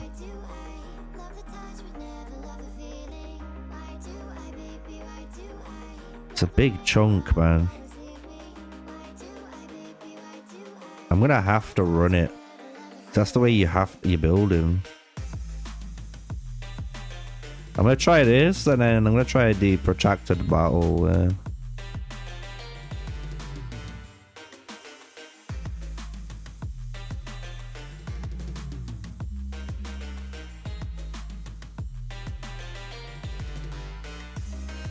All right, let's take you out for a spin. It's only 3 stars, remember, guys. Only 3 stars. You gotta remember, Robin Hood. This is when he becomes super powerful. It's at 5 stars. Remember that. So you're gonna see what it looks like at 3 stars. I'll let Steve send out whatever he wants to hit it.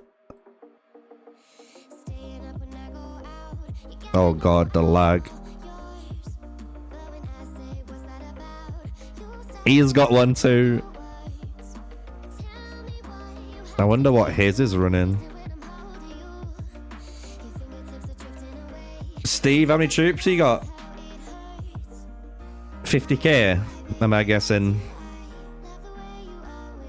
I ain't done any troop trading or anything.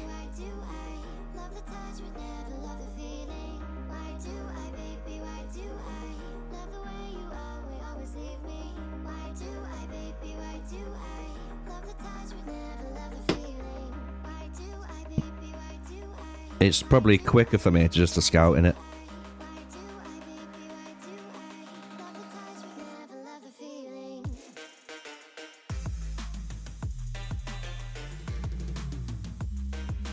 It doesn't even tell me. 50 get. That's how much I don't scout people's fucking troops. Right, there you go. First test. Let's see. Remember, 3 stars this is.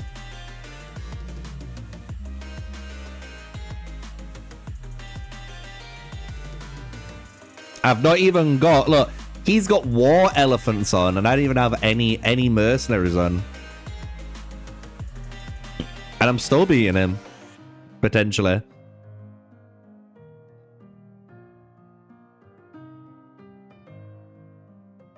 It's close. Oh shit. Is it? Is it though?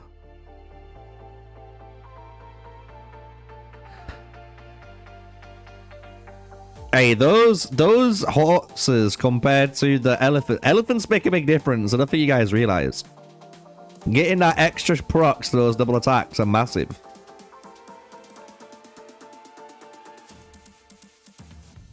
Bro, I've almost got 10k on him. I am. I'm 10k ahead at the minute. I want to see what it is. It's on autocast, Pape.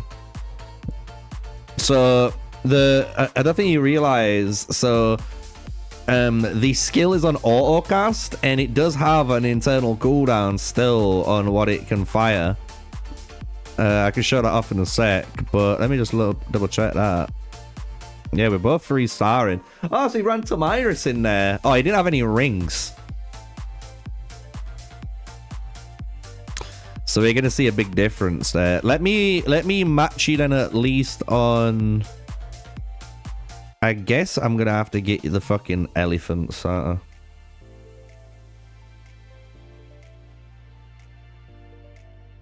know. I know what I'm gonna get as well.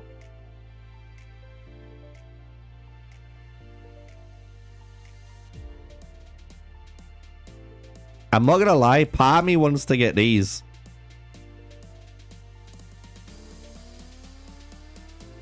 Part of me really wants to test these out.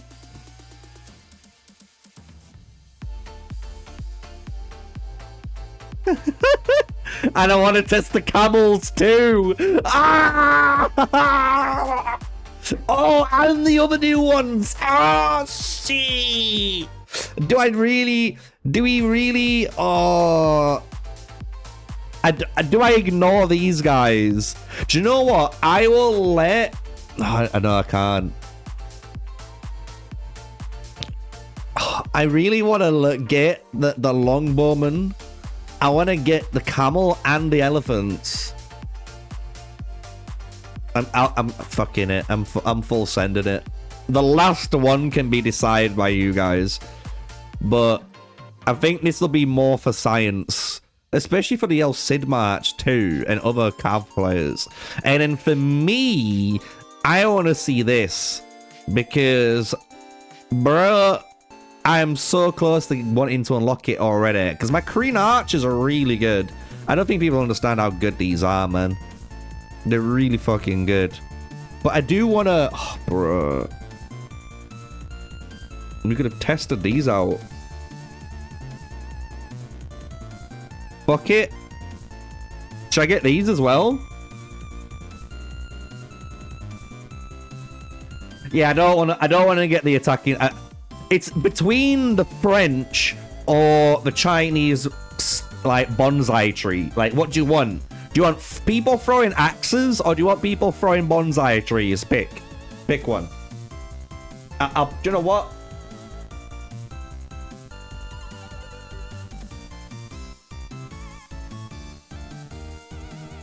Bonsai pie.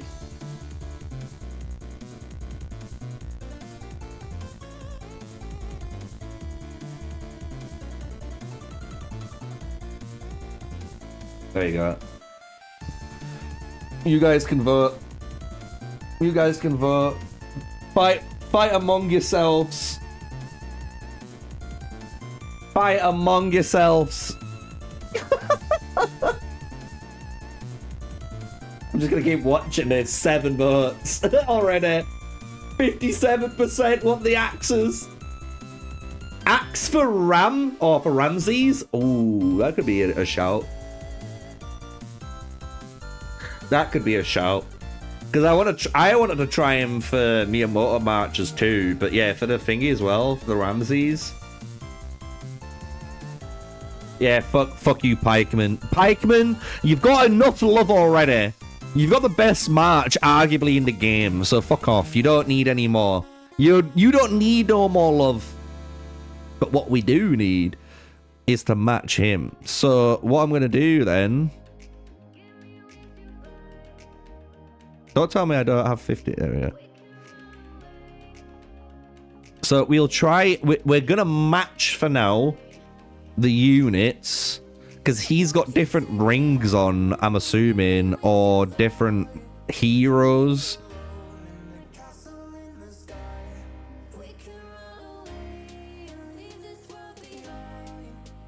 Two of the best pikeman matches in the game. Look, don't start.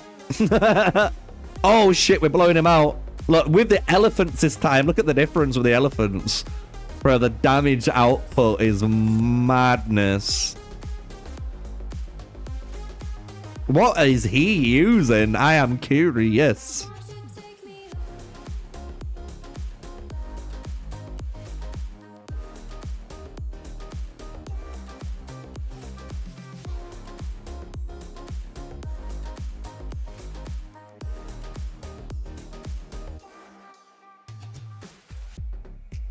That was with Cyrus too. Oh, so the only difference was Skyward Knight. Wow. Skyward Knight and Cyrus were the only differences there. So I wonder if he puts on Robin Hood. Try this, Steve. Put on Robin Hood, like I have, painting blood with Peaceful Haven. And keep Skyward Knight on the Saladin. Tranquil the Robin Hood. And then we can basically see if it's a celestial spark difference. Do you get what I'm saying?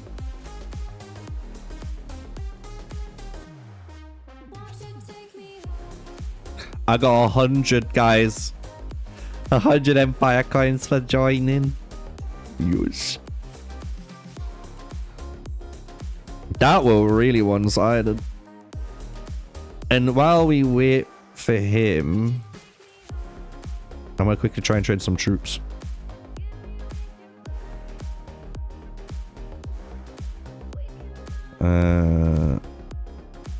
Get. Oh wait. Fuck it. Fuck it. We're just putting on anyone.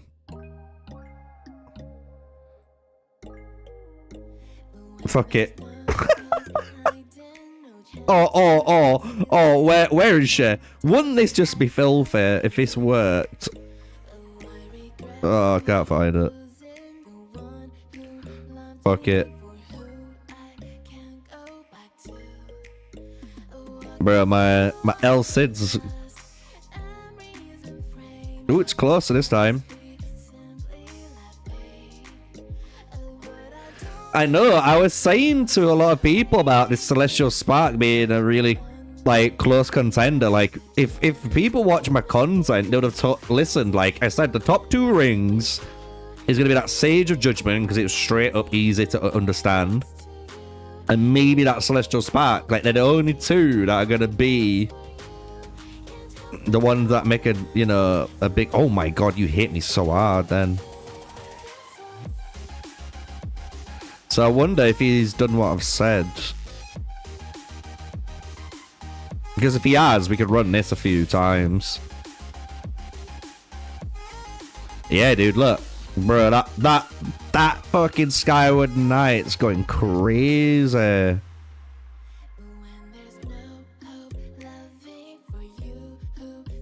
Because it's making his signature skill go up to 29%. Nearly 30%.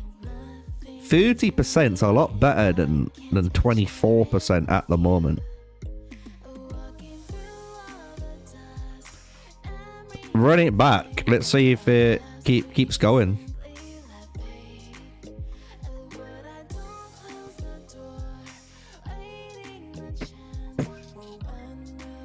Because it could be all down to those opening procs, you know?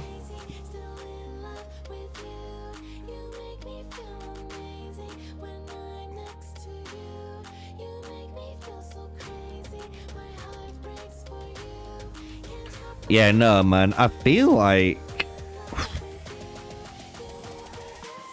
I'm doing more damage this time. But how does he overtake me is the real question.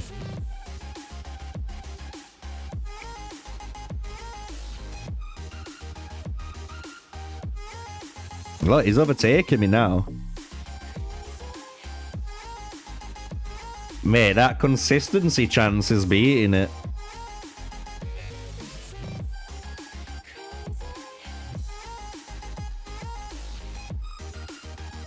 Ooh.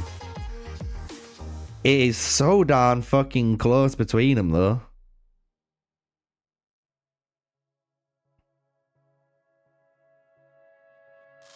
Just think, guys. Not 5-star yet. This is only 3 stars we're looking at. 3 stars.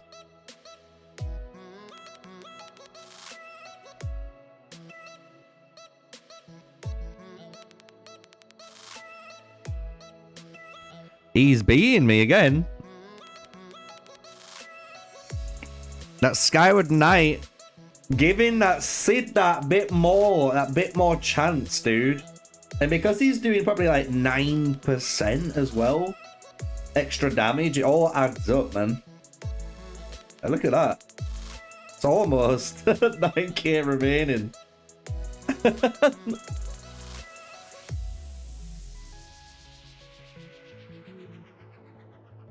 Yeah, look, same again. Let's see these results. Look at that.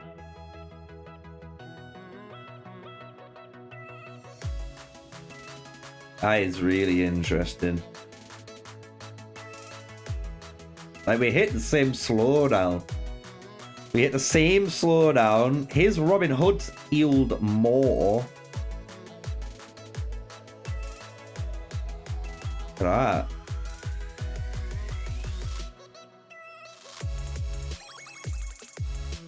He had 21 activations, and I had 17.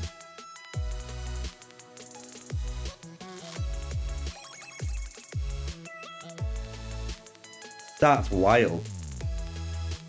Yeah, so because of them, innit? Oh my god. And one of mine didn't work. Oh my lord. His Robin Hood worked way better. I don't think you guys are... Look, so he's got 7 and 14. So each time his Robin Hood went off, he always got a trigger on that Peaceful Haven proc. But for me, I had 17 procs, but I did 19 activations. So 2 of my activations didn't even trigger this, and I got less. That's kind of crazy when you're looking at stuff like that. And then in this one, I'm like, is it the same? They're close together. Damage is close together.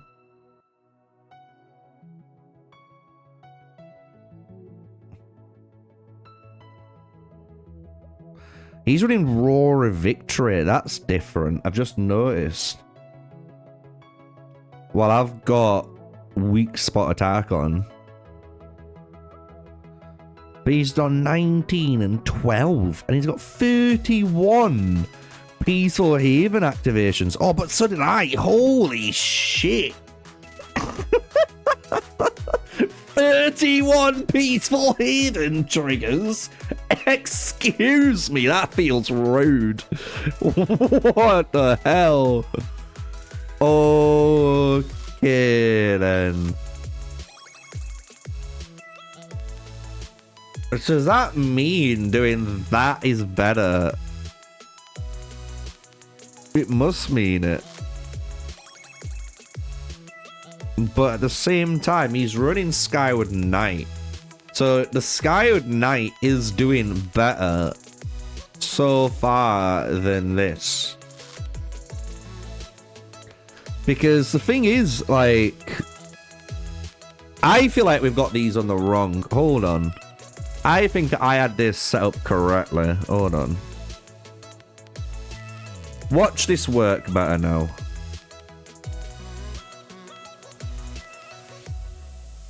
Because I think what Pappy thought how to do it, we're in the wrong lineup. Like, you need this on this. Because these two are doing the damage. Even with just painting blood, it's still doing damage over like this.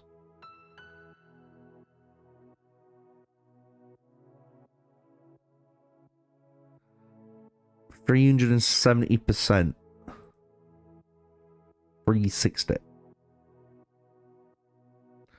So this is technically squeezing out the most amount of damage I could put onto these guys now in theory. And he goes in turn faster, so he should attack faster. We'll see if that does any difference. Otherwise, I might try some Camel action.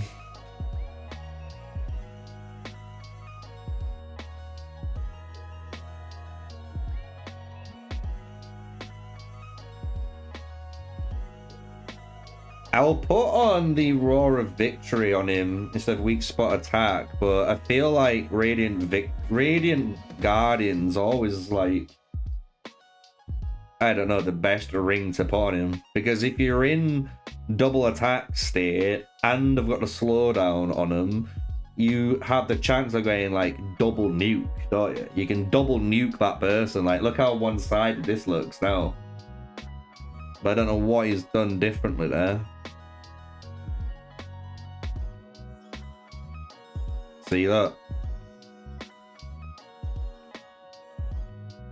I have no clue what's different there. Is it because it's got weak spot attack on?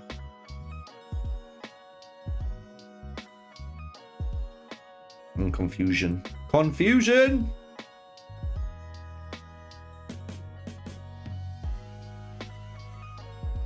How did I just blow him up?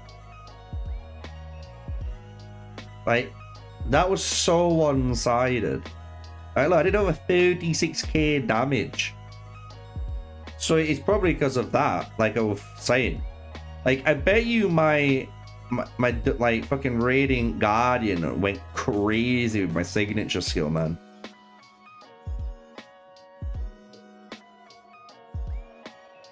I did 2.5k damage here. Try again. Just keep going. Keep going until we have an idea. But I do want to try with camels at some point.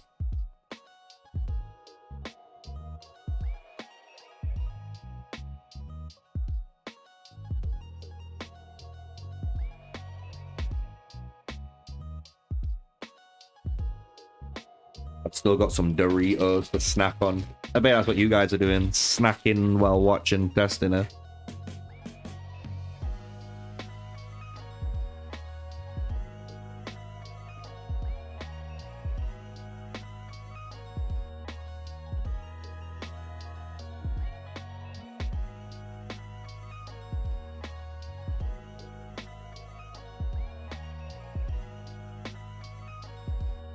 I'm fighting back. Oh my god, I'm fighting back. I had 20k lost troops then, and I've just fought back. Oh, don't drive and watch. That's bad, dude. If you have a crash, I swear to God, I'll be so mad at you. Some guy in the UK just literally ran over someone while driving on their phone or something, and he was like a UK rapper, like... Don't fucking drive and not pay attention.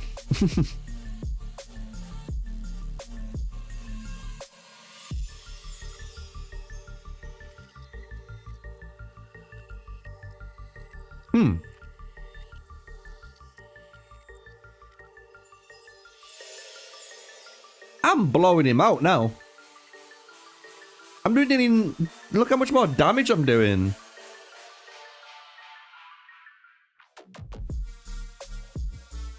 Bro, what the fuck?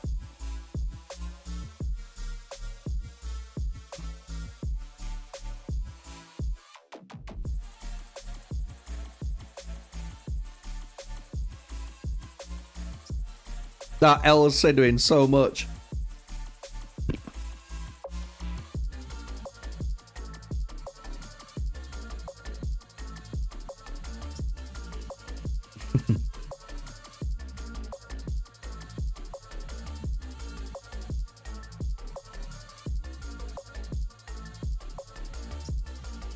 How you doing, Murphaz?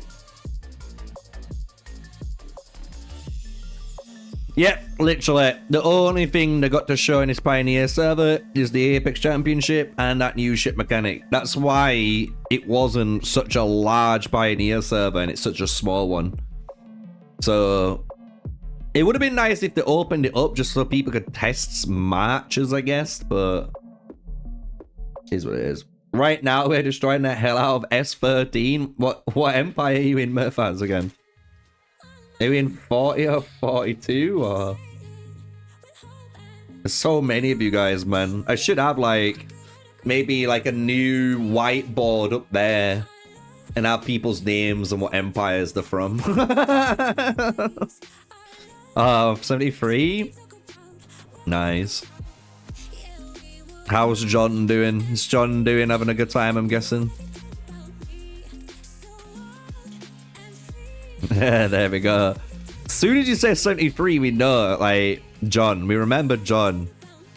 Always remember John. It's probably because me and Steve actually have a friend called John too, like, in real life. We know someone called John. And he is a big guy. And John, in this game, being the big whale he is, it's quite funny. It's quite fitting name. Bro, my lineup is doing more work than whatever you guys are saying. I'm just saying. I know you guys are saying run Roar of Victory on El Cid, but bro, you don't need it. I'm hitting higher damage thresholds because of weak spot attack, I bet you. Because I've got so many more steroids on me compared to him. Because you got to remember, this isn't even a maxed Saladin. Like, if Saladin's maxed on his fervor, bro, the amount of rage that hero generates, it's not even funny. And you got to think every time, especially with like the double attack ring on El Cid, every time I fire off my signature skill from my secondary strike, well, Saladin sees that and goes, you know what? He's 10 rage, buddy. Like, it's so good. Like, look how much rage you do generate with my march.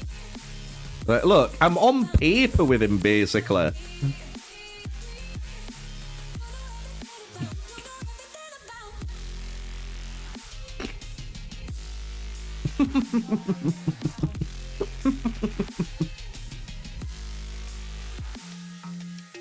John gives you PTSD.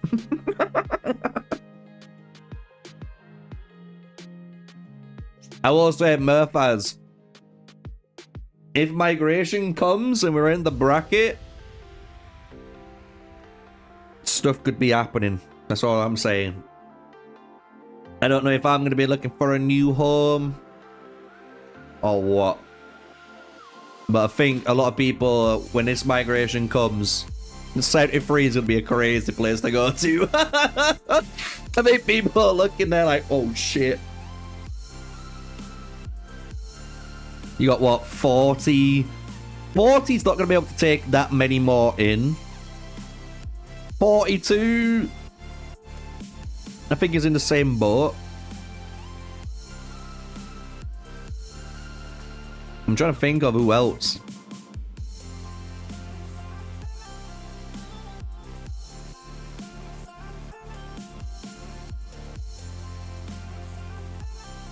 Bro, he destroyed me that time. Did he just get the activations? Yeah, look. Like, he only beat me because of... He got 15 activations off, man.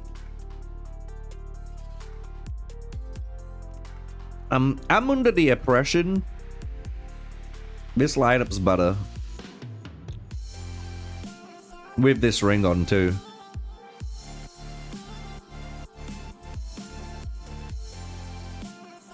I'm definitely under the impression for that. S21. Represent. Alright, let me try with the camels. Do we get much of a difference? I get 5% damage reduction. Let's see if this is gonna do like some craziness. I wonder if these camels beat the war elephants. Or does any better?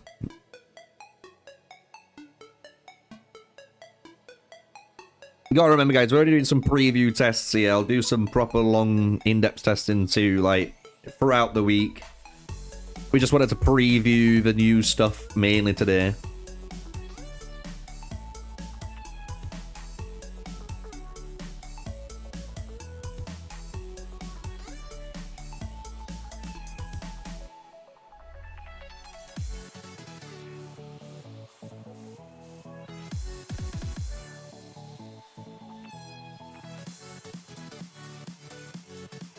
We're all good.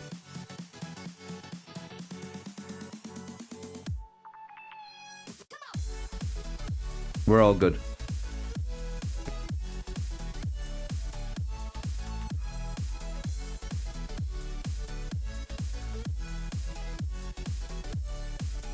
I think the match is really fun.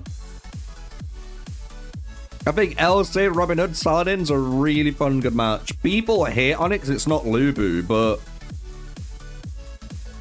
like, I'm gonna be honest, like, if you played Rise of Kingdoms, there were so many good matches, but then when you first played the game, there's YSG.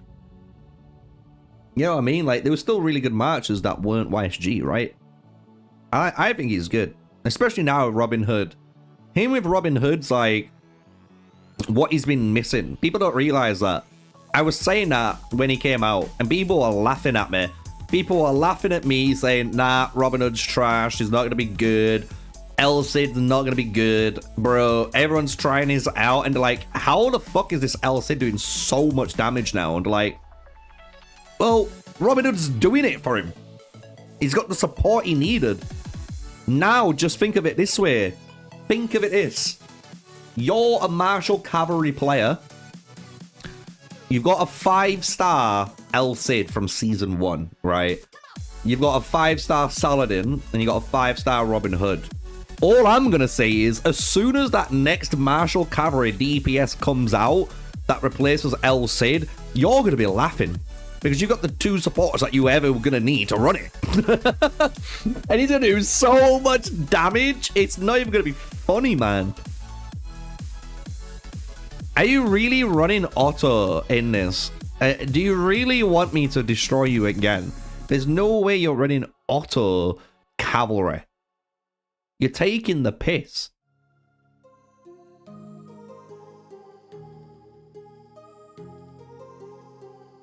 Nah, you're doing it wrong. You need like a more offensive build. Like, you can't run Saladin in this. Like, you need to run like auto to Myris, and then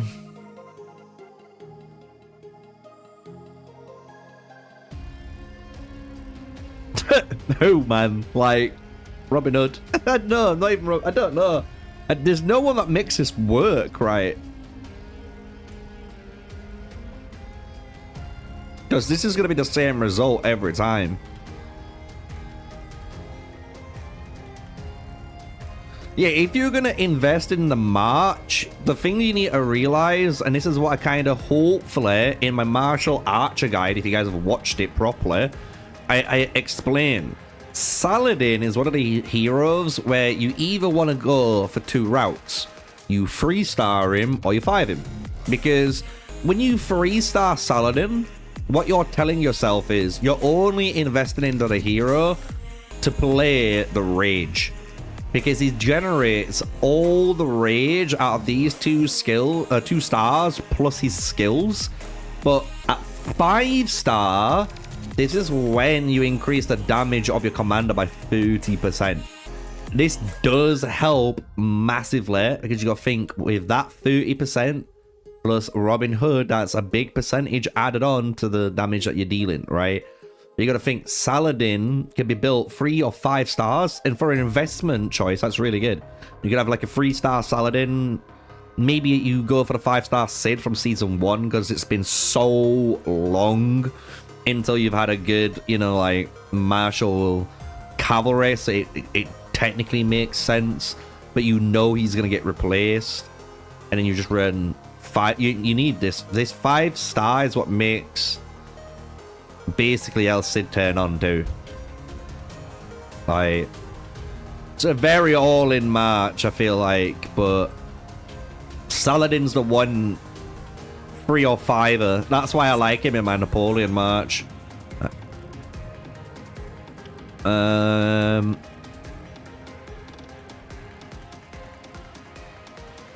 Joanna's saying everyone's saying this march can be a Cyrus, so should we test that theory out?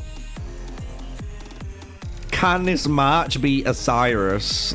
I'd love to see a Cyrus destroy this, but hey, according to the community, El Cid is the counter.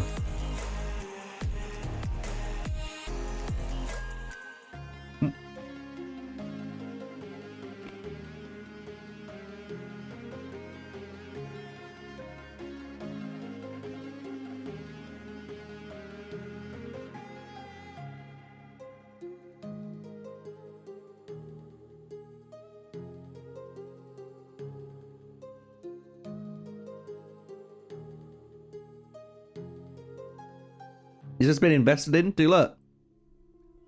I got 2 times investments, boys. Let's go. Only 1 though. Dog shit.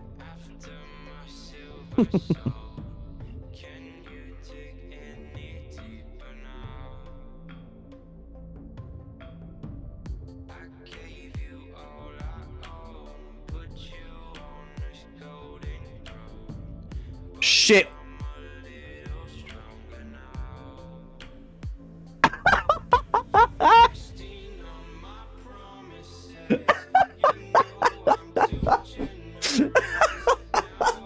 There's no shot.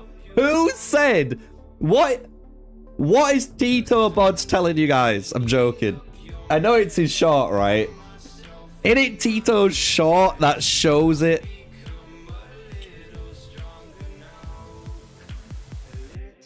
Bro, I'll even change this. There's no shot. He must have been running some funky lineup for this. I love Tito Bods, yeah, he's so funny. But there's no shot an El Cid's beating the god of Cyrus. Like, there's like, bro, look at the damage.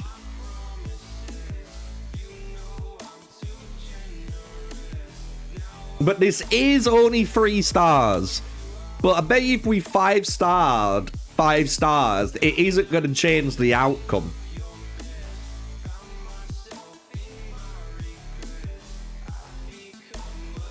I don't know who says fucking El Cid the Cyrus killer, but they're egging you on. I don't know if I have to keep repeating this, but this is gonna be fucking like, look at it, man. How do you beat that ring setup for pikemen? Like, you're a Cid player going against that, and you're telling me you're beating that? You're lying to yourself. You're lying. Right, I'm gonna 5-star these heroes. Steve, just for argument's sake, keep your heroes 3-star. And I am pretty certain if I beat you, it's only gonna be by the tiniest of fucking margins. There's no way. Like, you have to have one of the biggest swings in power difference in order to win on that matchup. Like, there's no shot this hero is beating Cyrus. Like,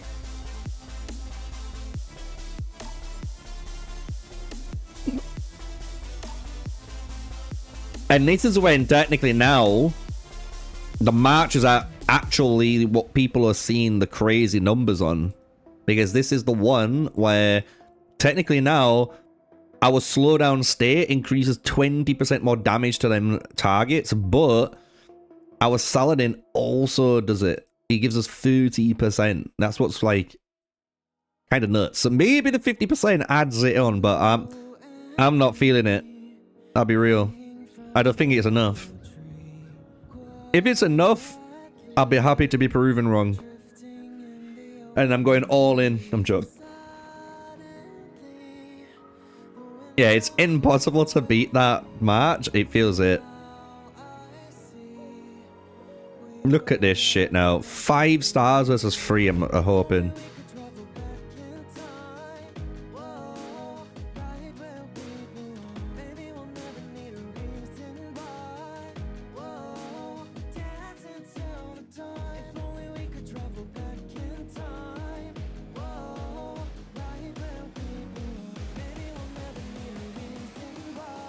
Bro, like, what the fuck, dude? Like, this is Cyrus with the lad, and you are not going anywhere near it. And you guys are telling me a Cyrus Barbarossa, which is supposed to be better than Vlad, can get beaten by this? You're coping. Whoever showed you that footage, there's something wrong in that footage. There is no shot. There's no shot, man. Look. They're 3 stars, man. They're 3 stars, bro. Oh, wait. I know. Hold up. We need to run it back. Run it back. My Robin Hood's, for some reason, is not 5-star. It's still not going to change anything. That was the most one-sided fight I've ever seen. Let's just watch it one more time. It's funny. You gotta remember, guys, I am reducing the damage by 5% now with these camel riders. This is reducing 5% damage and giving me that extra 1% over the double attacks, right? This is truly trying to not die.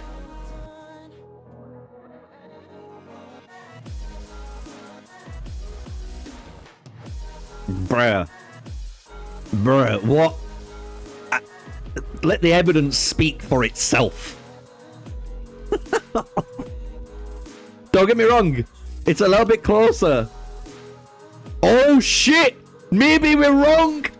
Oh shit, it's the camel difference. Is it a camel diff? Is it a camel diff? Wait, is it? We might need to switch to elephants. Let's switch to elephants. This could be actually game breaking. This might not be a march thing. This might be a mercenary diff. Hold the horses there. Hold the horses there. We gotta run it back with the camels. No. We gotta run it back. Yeah, run it back with the camels, and then we gotta run it back with the elephants. His Cyrus isn't 5-star, by the way. We're doing this on purpose. Never mind. Ignore. Bro, we hit the golden ratio that one time. It was a false alarm. It's a false alarm. Oh no, was it? Oh my god, no it wasn't. Bro, it's the camels. It's the camels. It has to be the camels. It's not. It's the camel diff, dude. It's the camel diff. Oh shit, Right, hold up. Right, all I'm doing is switching these back. That's all I'm doing. Don't tell me it's a camel diff. Bro, imagine it is one mercenary that is gonna counter Cyrus. And remember, this is a 3-star Cyrus, so if he beats me with his 3-star Cyrus now, with these elephants out, technically Steve, you know what I mean? Like, it just showcases, like, if you went 3-star versus a 5-star Sid, the 5-star Sid's gonna beat the Bruh, I think it is. Look how much damage we take.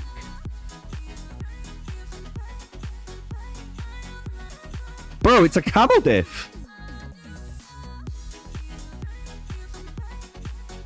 It is a legitimate camel diff.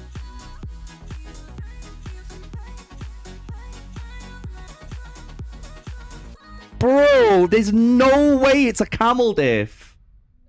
It's not even a march. It's not even a formation diff. It's a fucking mercenary diff. There's no shot. I'm actually gobsmacked. No, Bob, guys, you gotta remember, look, we're testing, look, you gotta remember, that's a 5-star lineup fighting a 3-star lineup, right? And the only difference has been the elephants versus the camel. That's literally been the only difference. Now we've got Vlad primary. Suppose it doesn't make much of a difference, but game wants to suggest different. This is a lot closer of him primary for some reason.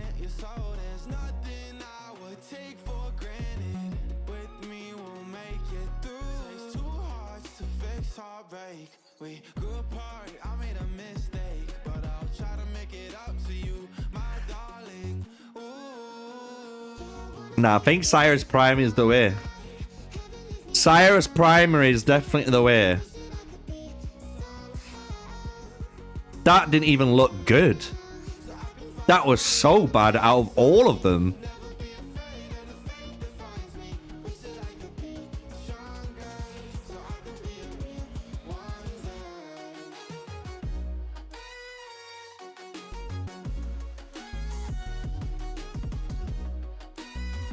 You saw... Oh, that could be interesting.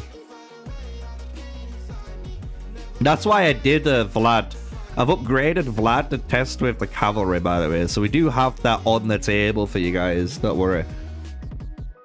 Bruh, these elephants... Bro, it's happened again. No, like, look, he's on like 49k while I've lost like... Dude, it's a mercenary difference. Watch me switch back to camels and watch this fight just turn different again. Like, it's so one-sided in his favor as a 3-star player fighting a 5-star lineup, right? Then watch this now. There's no shot. All it takes is this. Because if it is, oh my fucking lord. And by the way, just for you guys in chat, I'm even British. I don't even have the 5% cavalry health on. Just watch. Watch the difference.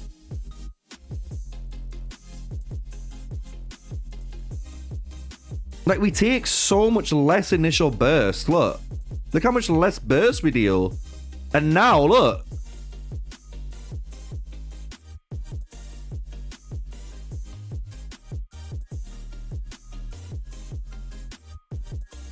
If you're only tuning in, I'm going to be very clear.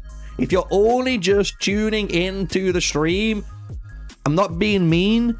Don't pipe into the tests right now because we've been doing these Cyrus El Cid stuff quite backwards and forwards. We've seen elephants and camels and we're double checking the difference. So if you've only just tuned in, I get what you're saying. But if you just go back, not even... You know, you'll see we've been doing this, you know? But there we go. Right, we're going to do it again. We'll do it again. Because every time we run elephants, it's so one-sided. And this is still a 5-star lineup versus a 3-star. As soon as the 5-star Cyrus comes online, I'm telling you... Oh shit, we need to heal. I'm telling you, the 5-star Cyrus should beat this lineup 10 out of 10 times. Like, literally 10 out of 10. If it doesn't beat this 10 out of 10 times when it's 5-starred, I don't know what the fuck's going on.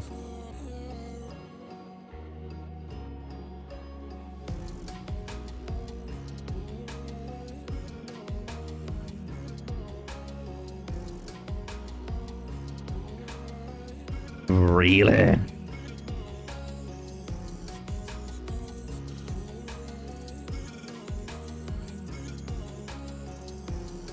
All right, go again.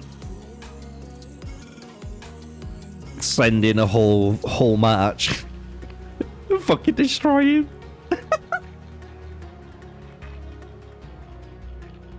We need to try with the El Cid. We need to try the Lubu. Right, so this is what happened on the other ones. And now watch how we somehow creep in more damage now. Look. Like, look.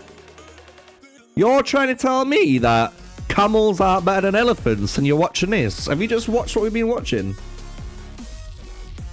But look how good 3-star Cyrus is, by the way. This is a 3-star Cyrus, Vlad, and Mansa Musa lineup. So if you're a player out there, look how much work you can put in. Look how much work you can put in against a 5-star lineup. Like, some people are like, shit. Now watch the difference now.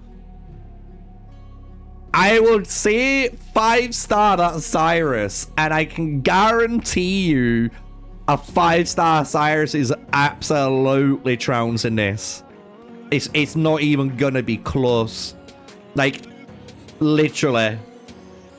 We can try a Lubu with the camels, don't you worry. We can try all that. And like I say, guys, I don't want to go super crazy in today's stream. We've got all week from the devs. They said it lasts until November the 1st, which is literally next Saturday. So we've got all week to test and to be streaming. And I know Steve after work will be all up for it. Like, he'll be up for it more than me. Because I'd have done all my content for that day and doing whatever I've done for that day. And he'd be like, bro, I've just finished work. I'm here to fucking do some good old testing. Let's go. Here we go. Look, I'm hoping this is 5-star versus 5-star, but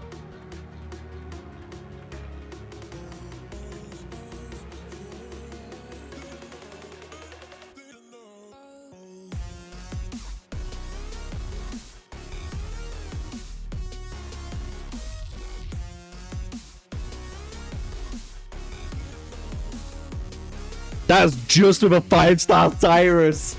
Oh my lord. Look, no other hero a 5-star but Cyrus. Look how close that went. That just shows you how good this hero is, bro. Like, this hero's carrying the weight. If he 5-stars all of this now, it's not even gonna like matter anymore. Like, the dreams of these El Cid players are gonna get crushed. 5-star inbound. Right, guys, here you go. But it does look like, look, the camels do look better on El Cid. And if you guys want me to test Lubu, I will, don't worry. But I know if you guys have checked out TME's videos, I don't know if you do, but I do. TME did a bunch of testing, and I showed off the graphs too, you know? 100k troops works out the same as 50k troops, it doesn't matter. We've already done this on live streams and tested it before, so I'm not going to go down that train or rabbit hole.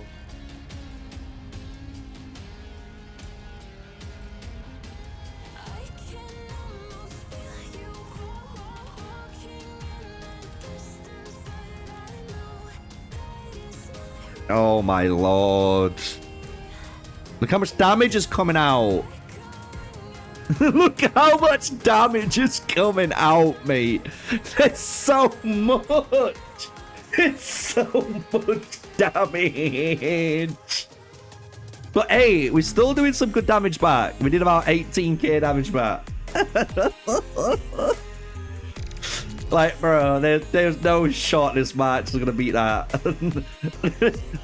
It's no oh, mate.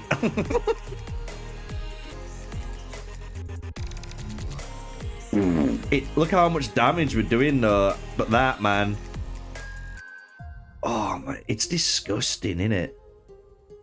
It's disgusting that Cyrus's signature and his more skill literally did identical damage.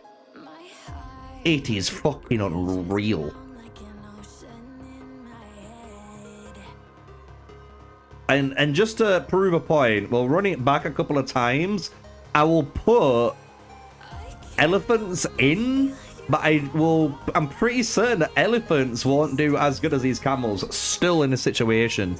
But yeah, as I was saying earlier, Timmy did a video on it. Timmy did Lubu testing, I believe. Camels versus elephants, and elephants basically allow you to RNG higher, meaning you have higher potential damage you can hit. But with the camels basically give you the more sustained or consistent amount of damage, like the higher average. So right, look guys, I'm gonna do this one time to prove a point. Once I've proven this point, don't tell me how to do these tests ever again, because I'm not being funny. I have gone down this argument with you guys so many times. So many of you guys have said, do 100k, so I did 100k. Or only do 50k because it's the same result and you get more tests in, so I did 50k. Then you go back to max mark. What do you want from me? I can't fucking do everything, dude. Like, 50k, it's gonna do the same. Watch. I'm gonna put 100,000 troops in. It's gonna do the same. Do you know why it's gonna do the same? Because all it's doing is doubling the fucking numbers that's active there. That's all it is. Double the reduction damage, double the damage you're dealing, more troops lost. I'm gonna lose more troops, meaning I'm gonna do less tests now just to prove a point. Like, it's not gonna change anything. It's so tilting when chat thinks they know more. Like, it's so tilting, especially over something we've done so many times. Just send 100k and kill me, Steve. It's as simple as that. Be prepared, because we've done this before.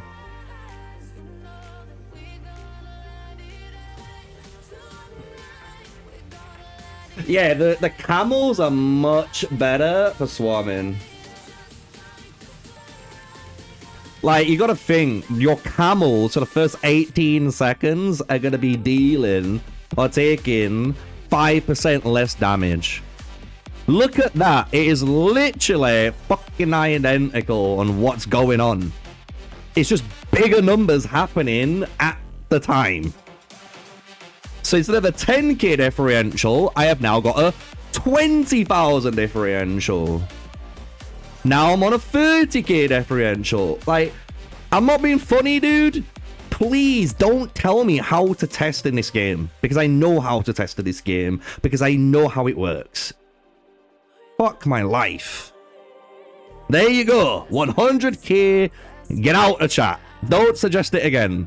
Exactly the same. Literally the exact same. Like, 2.8 to 1.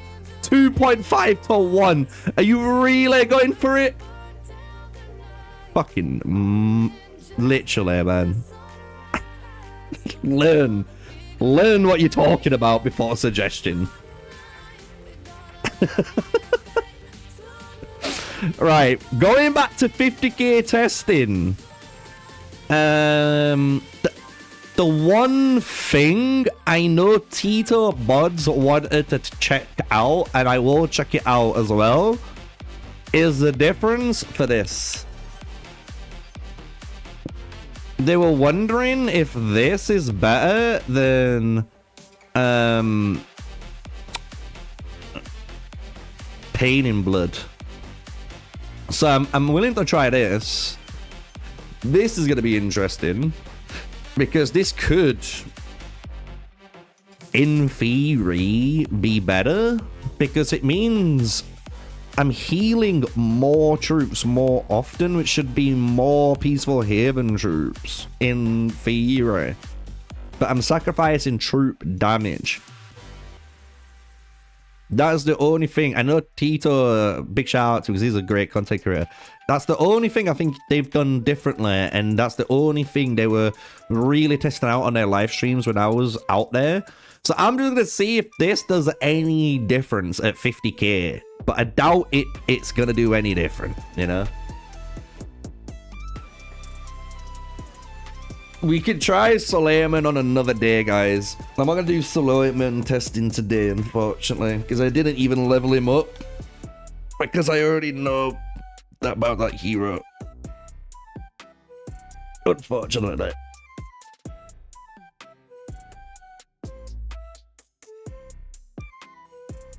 So this...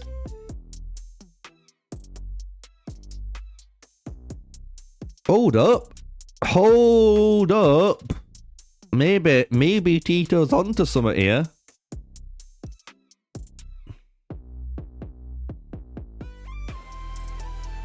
That's performed better first time. Obviously, first time can be an exception. That's why we run it back again and again. But that was first time trialing. That is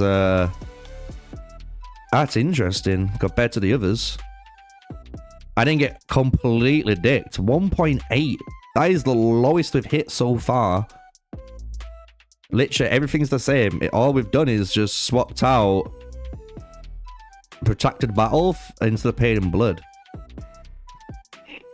Let's see that a big this could be a big difference. If it consistently keeps happening, it's something we need to note on. Otherwise, that could have been the the golden ticket one. But ooh, let's see. Like this one looks like what we saw before, right? 20k difference. Look at that. Oh, but we're fighting back. We're fighting back. We're trying. No, we're not. No, we're not. Oh my god, Cyrus just fucking deleted us. But we...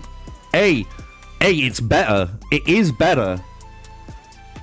It is better. Hey, TV, super cool. I wish... Is he in chat? I didn't think he was in chat. Because on my side, it's not showing up. I'm seeing all your @ signs. I'm not seeing your actual usernames on YouTube, which is... I don't know why they've done that as a change.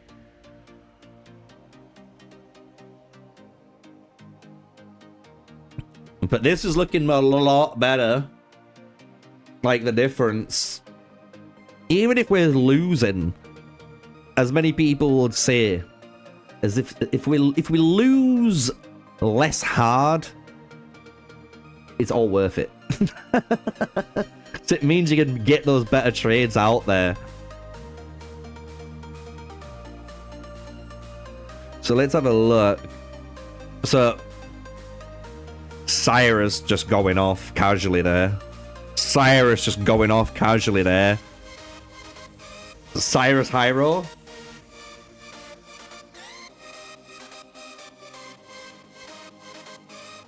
Oh my. Oh my god. It still does better. It is doing better.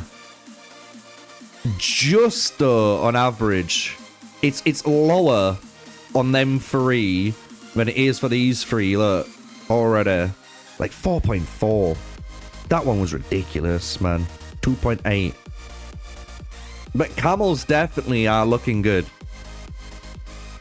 Camels are looking really good. Especially if you think about it, a jack of all trades unit. Because it's 5% damage reduction, right? For these camel riders. And it's increasing your activation chance of your skills by 1% for secondary. And is it active as well? Let me just double check. I'm sure it's just secondary, because I'm sure there's only secondary things. But I like to double check.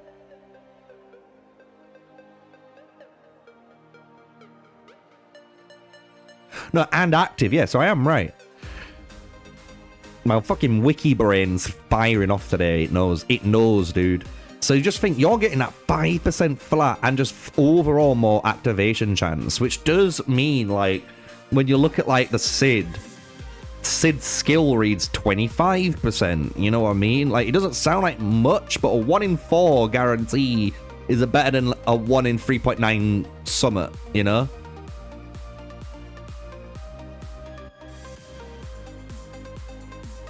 No, Adam, I'm not replacing any of the heroes. This is the meta lineup at the moment, unfortunately, dude.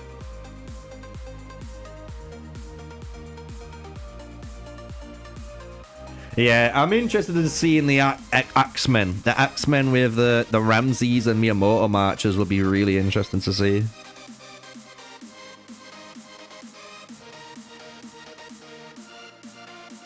Apex Championship and more. You do understand this is the Pioneer server that has, before you try and talk shit again, has Apex Championship right here, which we've gone over at the beginning of the video, or beginning of the live stream. And the ship's right here. So, before you jump into the live stream, guys, again, and talk shit, just remember, you're gonna get called out, because I'm not that type of streamer that likes to take shit from people that have no fucking clue when they jump in live stream. Fucking idiots.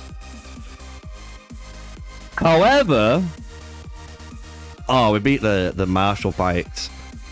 I expected that. But because we're 5 stars. Yeah, the betting part's not started yet, unfortunately. It would be sick if it did. Because that's what I'm debating to see and do. Because we need to do our formations. Because that's the thing. I need to do my formations in order to participate in it. And everyone wants me to do freestyle testing. Even though I can do freestyle testing. I've done so much freestyle testing before. But, in order to do this, I need to be in the top 48. You know what I mean? I need to go and finish this. I need to be in.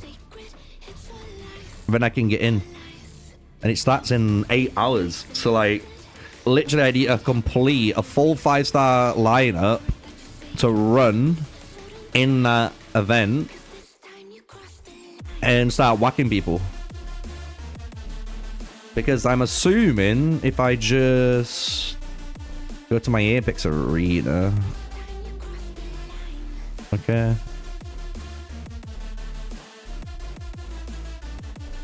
Yeah, there's so many people already that are like fucking going crazy. Huh?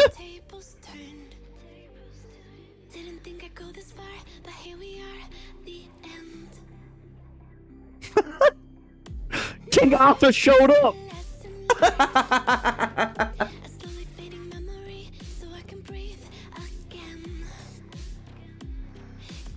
There's a there's a cavalry that count as spearmen by 20%, and it's Harold. We're not using Harold, Adam. We're not using it at all. If you want to check out the Apex Championship section, you can check it out at the beginning part of the stream. But the best way of explaining it is there's going to be the top 50... The top 50, top 20 people get put into the Apex Championship. There's going to be a bracket stage. And in there, you can place your formations in different ones. And you'll get different bonuses.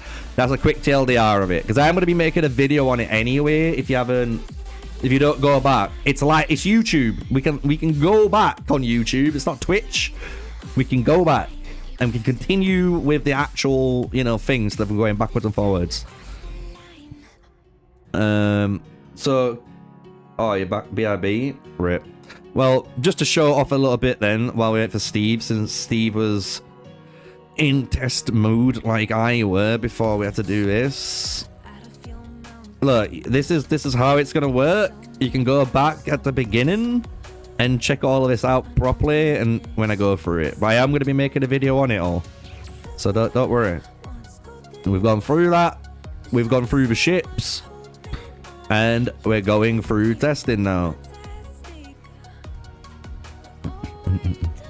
It's interesting though that they got a new frame for winning. That's what's interesting. This. It's like Prime Josephine.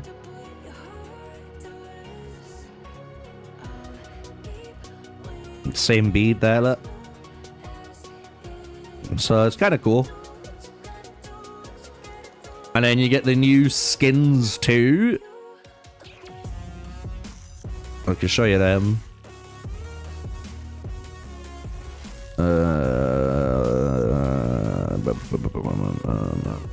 No. There we go. So yeah, when you win a legendary group, master group, and then there's the group stages. But like I say, I'm gonna be going through all of that in the video, so don't worry. Balton Josephine, yeah, it does look that is a sick name. That is such a good name.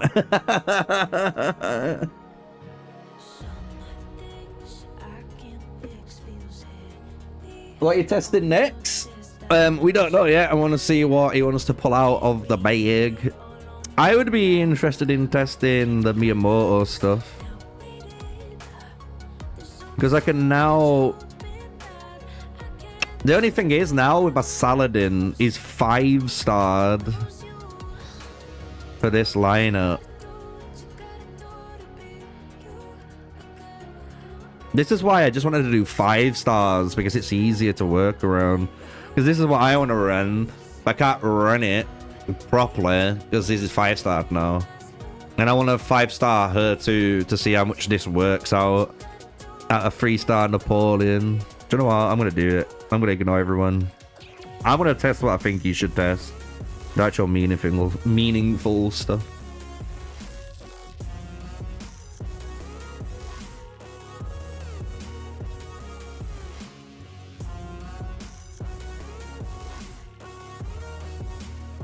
There we go.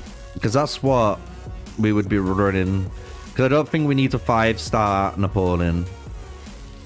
I feel like we can get away with only a 3-star Napoleon. Especially if we've got some good other heroes.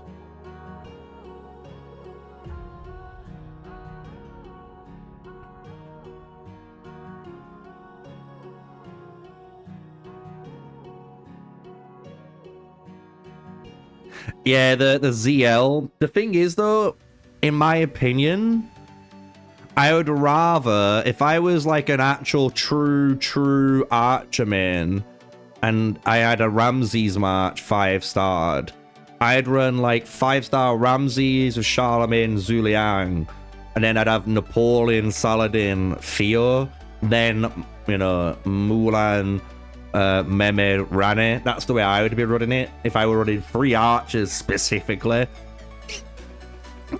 So I think it works better out that way.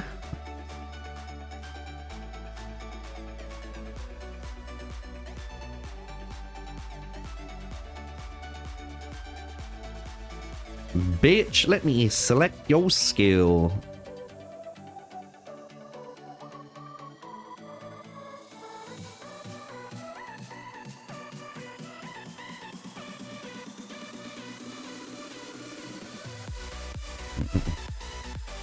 I don't know where people think I said salad. I don't know what. I'm not gonna reply, man.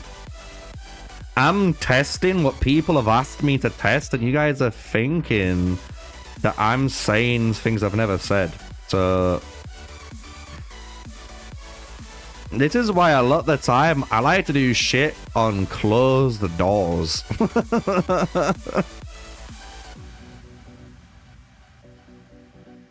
Napoleon, I'm gonna run the Everflame on him. I actually think this effect here down at the bottom is the best chances of this match to actually do anything.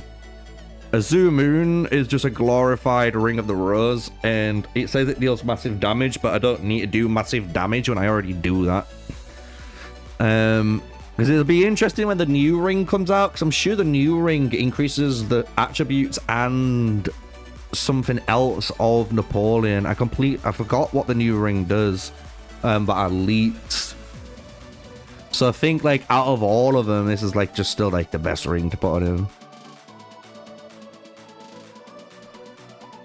And then do I go for double support is the real question, like this and this. I feel like that's what I want to run on him. Like, I want to run that kind of lineup. And then the brand new ring when it comes out. That's the way I'm thinking of rolling it.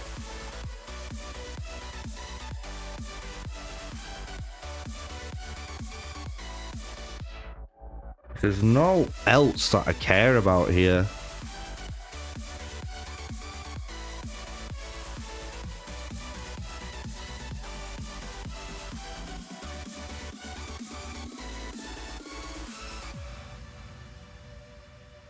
And, ooh, boys, I can test these bad boys. I wonder how good these are. So we're going to have to test it with just the archers, right? To see what the base ones are doing. And then the difference. Because I don't have enough to change these. Unless Steve has unlocked one of these two to test against.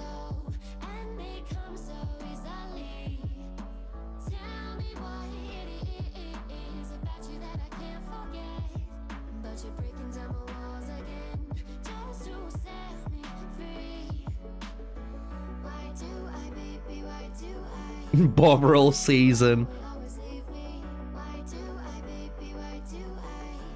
This is supposed to be how he is meant to be played, right? Basically. Apart from this, I'm gonna try Zhuge Liang too, don't worry. But this is what I run. So I wanna know for myself how good this is. But let's put my 50k things on. Oh, our little logo looks cute.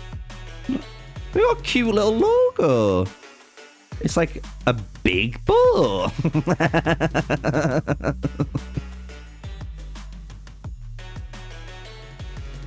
that. It's a really big bow.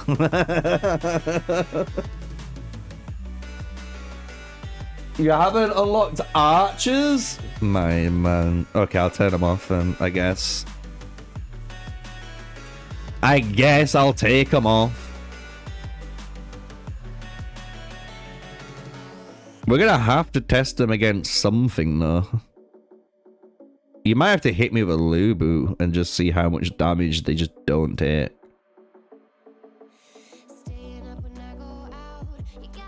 But I guess we could use this for now. I guess use whatever. I want to see what... hit me whatever march. If you want to hit me with Cyrus, if you want to hit me with... Mulan, Ramsay's, I don't care. Just keep hitting me with different stuff. I just want to see what it is. I've already used 3-star Napoleon, 3-star Saladin, and 5-star Theo already on my account. So I want to see what the difference is on the 355. Yeah, bro, that's what I want to see.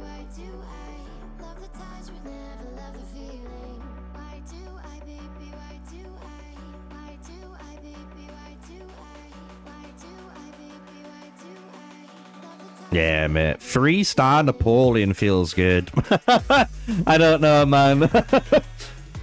I've been using it in wonders and stuff so far, and it feels nice for a 3-star investment.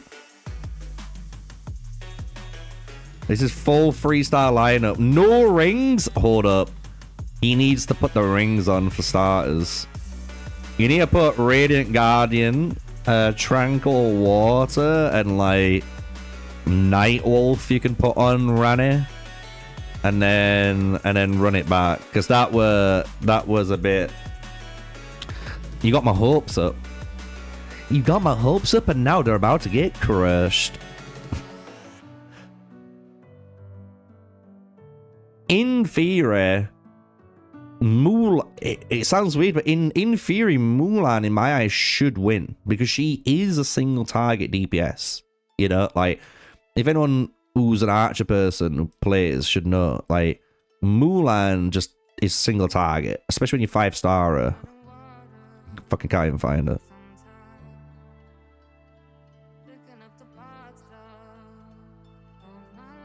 Bro, I'm blowing him up. I'm blowing him up. We'll check the details of the set.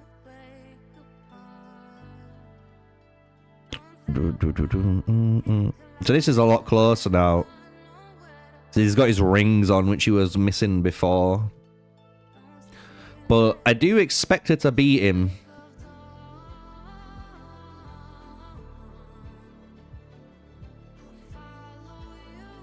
Gotta remember, this is only 3-star Napoleon. But he's got his 5-star supports, which is what we want. But I think he's all 3. Yeah, so he's all 3 stars. Look how close that is. And that's not even a maxed armor piercer either. But we ain't got maxed fervor either for the max rage. It's very close.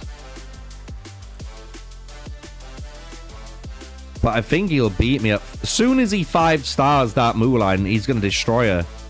Because like I said, that's what her job is. Her job's to 1v1. So what people don't realize, which I've been really enjoying with Napoleon, and why I think Napoleon's actually a good hero, especially if you're using him in Battle of Dawn, if you're using him in Wonders, he's AoE. So like 9 times out of 10 when I've been using him, bro, I'm targeting like an infantry user, hitting him for 1,000% damage basically. And then if there's 2 cavalry units nearby, 2 pikemen, 2 whatever, they get this extra damage they take, that 550, and I ain't have to do all.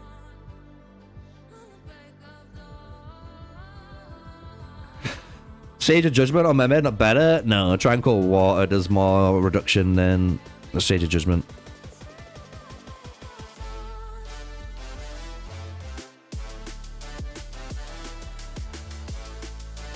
Oh, don't worry, Adam. Every single time is a live stream on YouTube, it automatically updates and goes up.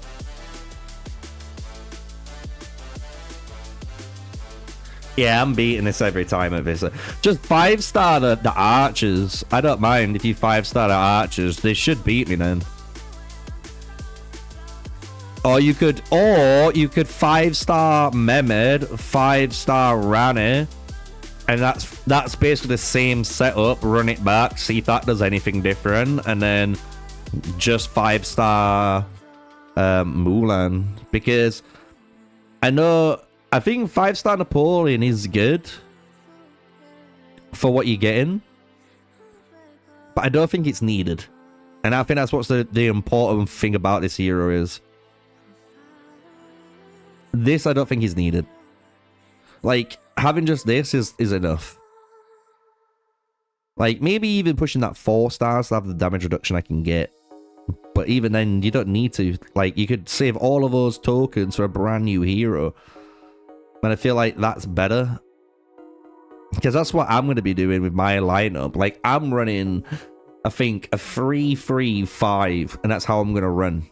Like, I'm going to run 3-star Napoleon, 3-star Saladin, 5-star Theo, and let it cook, basically. It'll be interesting to see it go against like a Cyrus match and stuff after as well. You know? Like, imagine this fight's a Cyrus. Like, I wonder what that looks like. Is better Cyrus getting rallies? I like him in rallies. Elizabeth obviously is the carry in there because of the assimilation effect, but bro, I am blowing him up still.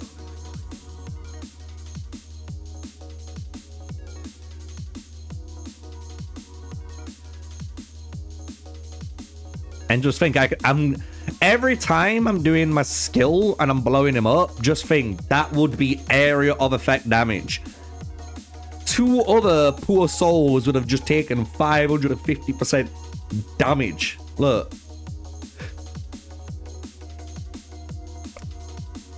So on paper, Napoleon is doing more than this lineup.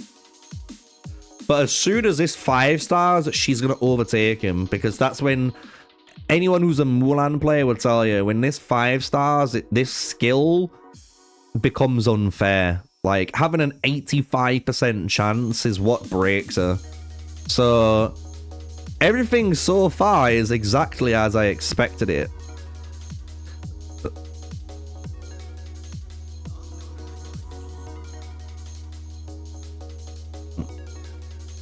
Yeah, exactly.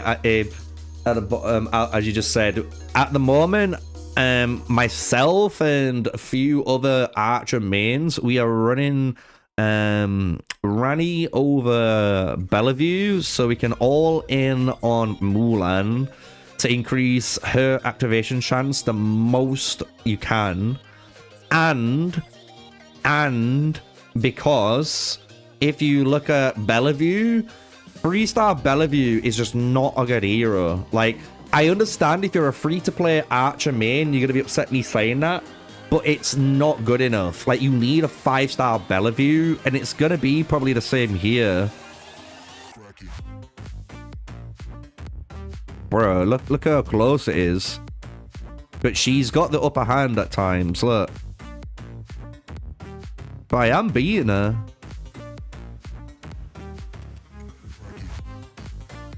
It's so close. And that's a 3-star Napoleon.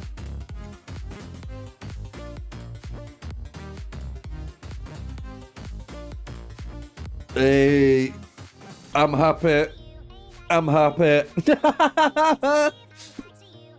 Don't get me wrong, I'm happy for my Mulan, but hey, look how close that went now. Holy shit. We're going literally down to the wire.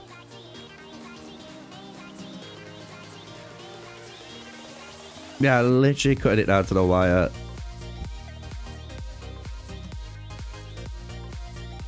Change. Oh, I know why.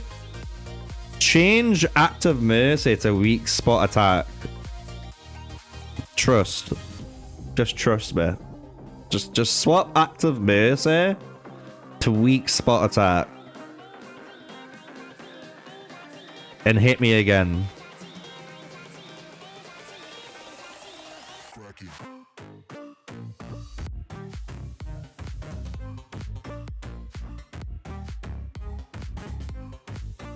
Time to remove your 5-star Mulan match. Well, I'm an archer main and I'm not. Because the way I'm looking at it, if I'm, especially if I'm on an archer main and I play like wonders, I've got my Mulan that's going to do single target DPS and then and help close down fights. And then I've got Napoleon that's going to do the area of effect damage and so on. But if you run the right build, which is weak spot attack, he should beat me.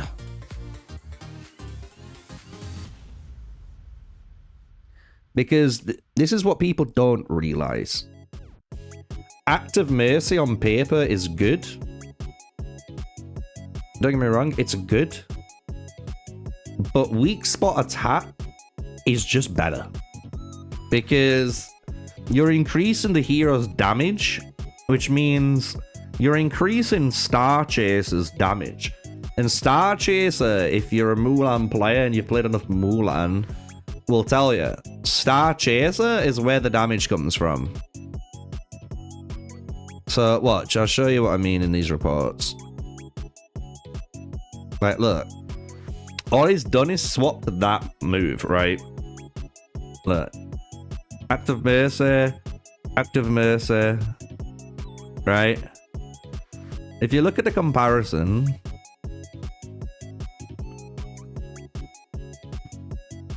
$25.5 and then 14k damage, right?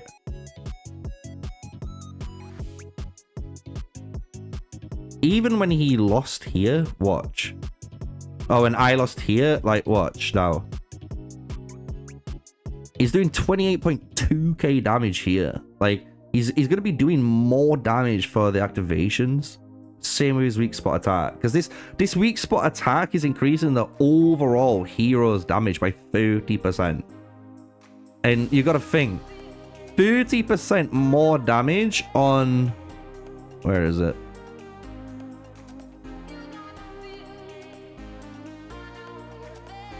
Bruh. There she is. So when you're doing 30% more damage on that 300%, and you're doing 30% more damage on each of the 150%, you just do more damage. Like, you just fucking blow them up. Because Active Mercy, like, seems good on paper, but it just doesn't work as, like, fucking thing, man. But that is 3-star Napoleon with 5-star Saladin and Theodora. And people are saying this guy is trash. And he is not, man. Like, he does fucking work out there. Like, and you gotta think, this isn't even what he's supposed to be made for. He's not a 1v1 open fielder. He's the guy that is gonna be fighting in a 1v1 like this and fucking AoE nuking everyone around him. Like, that's his job. That's all he does. You know? So I think I'm right with all my guides so far, where I tell you guys, only need 3-star Napoleon. That's all you need. 5-star in the Theo, 5-star in Saladin.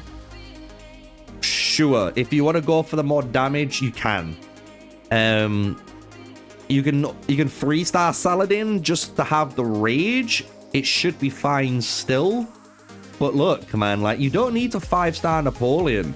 And I think everyone who's been talking shit about Napoleon assumes you have to 5-star him.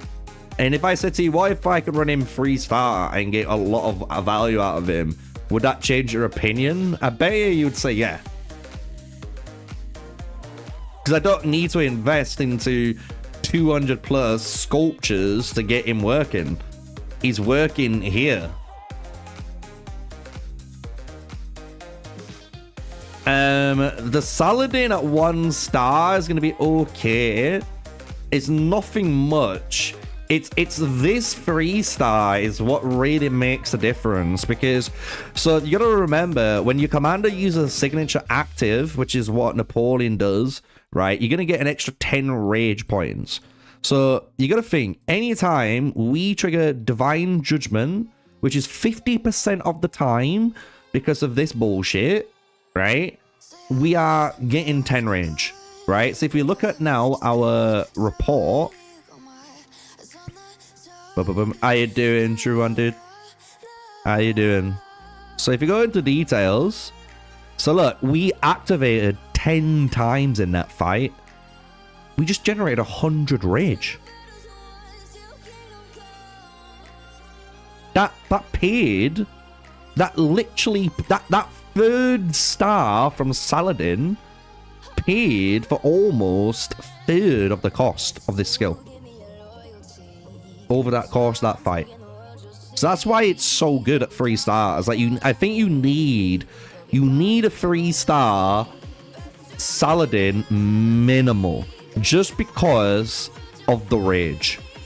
If you feel like you want to go for the damage output, you could, but I'm under the impression, as probably many people are, well, if I'm gonna get Eleanor of Aquitaine in soon, and she's going to be our 3rd hero for the martial archer lineup, I'm going to be under the assumption soon there could be even another martial archer that might be better than Saladin. So that's why I'm a little bit cautious on myself to go full 5 on him.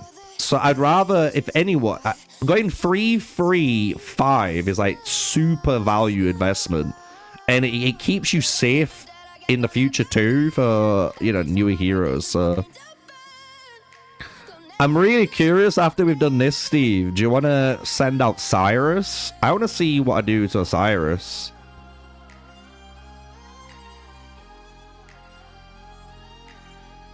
Guys, interested to see what happens against the 3-5-5 Napoleon versus a 4-5 Cyrus match, as I am.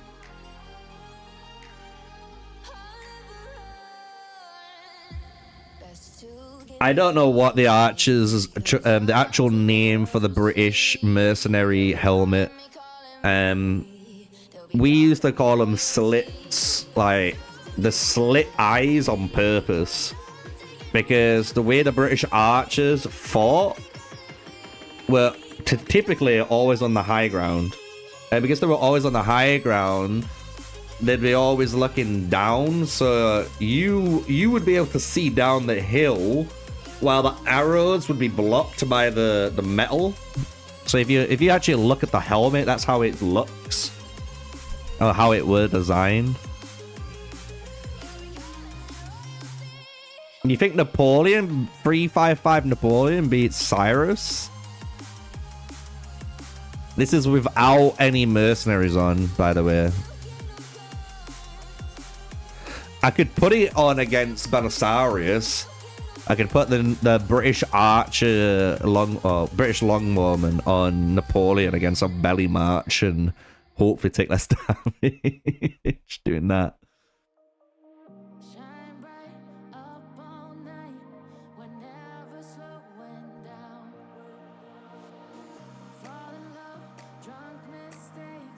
Oh, we hit him hard then. Yo, it's an even fight, that.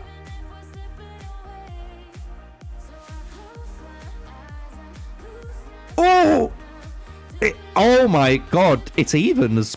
Cyrus looks like he's going to win this one, but oh my lord, that's doing a lot better than I think people expected it to do. Ooh, that's without 5-star Napoleon. Bro, and that's not even further maxed. Like, if I had further maxed, I'm generating more rage so I can go off quicker. Oh, bro, you didn't have the rings on. Never mind. Never mind. All my hopes and dreams just went down the wishing well.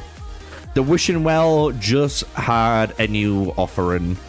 Bro, that Cyrus is about to abuse my asshole now, watch.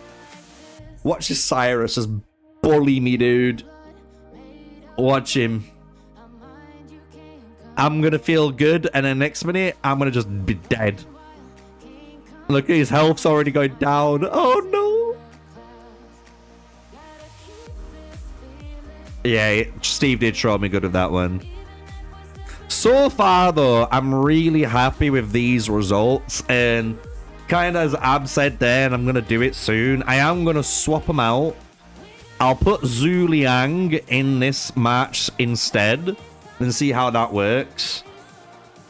But like I said, and you can understand why I'm not using it, because I do think, like, maybe I'm wrong, but I think, like, Zhuge Liang with Ramsay's is better. But maybe I'm wrong. Maybe Theodora with Ramsay's is a better fit, and then ZL with the attributes on Napoleon works better. Like, it's a really... Because you got to think which one of those two you take out, and you put Charlemagne, Ramsay's, and... You know? That's the big one. So, I'll run one more of this, and then, yeah, one more of this, and then I'm going to do so... I want to see what ZL does. And see how ZL performs.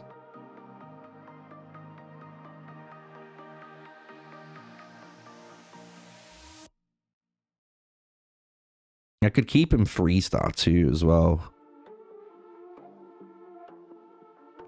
Which is going to be interesting.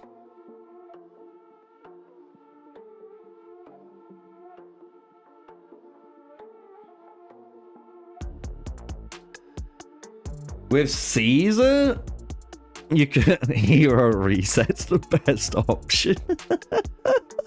That's savage. Yo, we're getting destroyed by this Mulan now, though.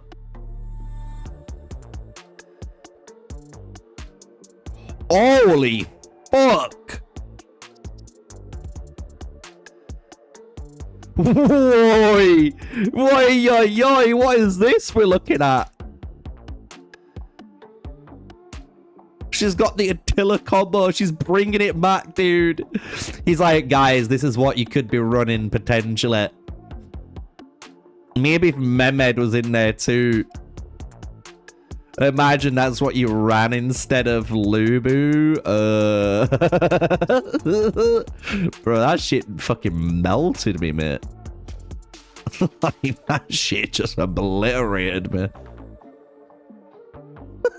What the fuck?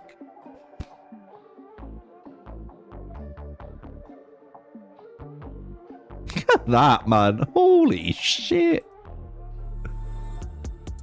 32,008 activations, mate. Being in that double attack state and getting those double triggers off is it's just crazy. Yeah, no, that's what I mean. 3-star Napoleon. 3-star Napoleon. Remember, that's what you're watching. So anytime people want to talk shit about you, you've seen the real actual test here, man. Like, fucking no bullshit.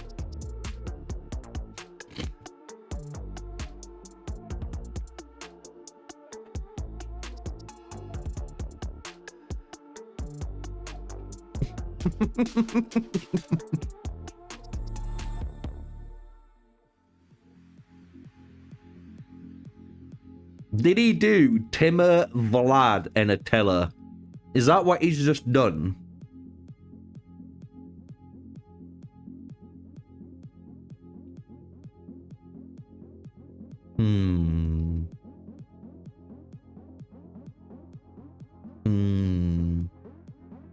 I bet he's done something weird. Because that's just died really easily.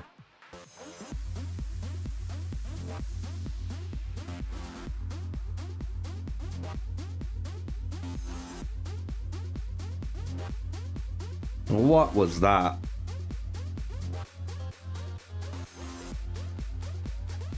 Oh, it was Mehmed in there.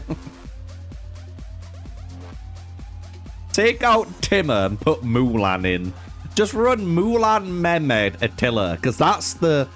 Everyone's saying Zhao Yun's gonna come out and Attila is going back in, right? Because that's what we would be running. Like, if you had the opportunity, that is what you'd go for, innit? Like, you would run Mulan, Mehmed, Attila, and that would do fucking work.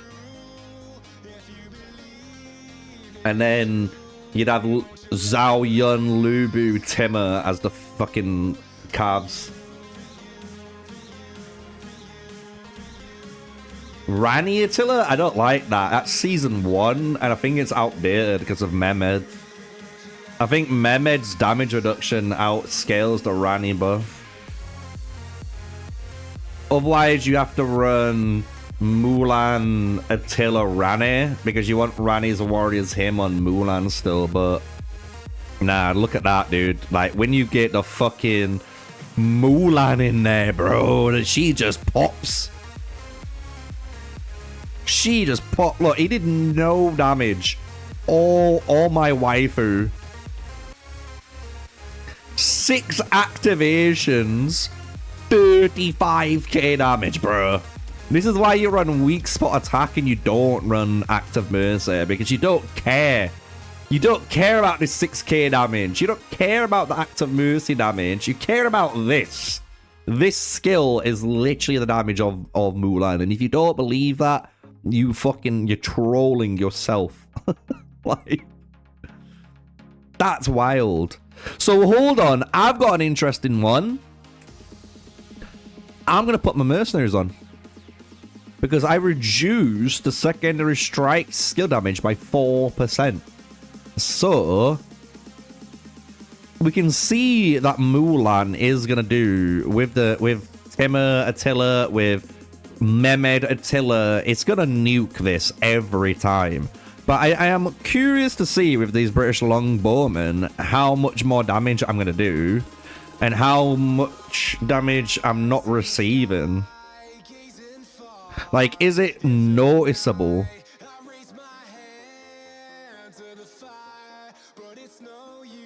Oh shit.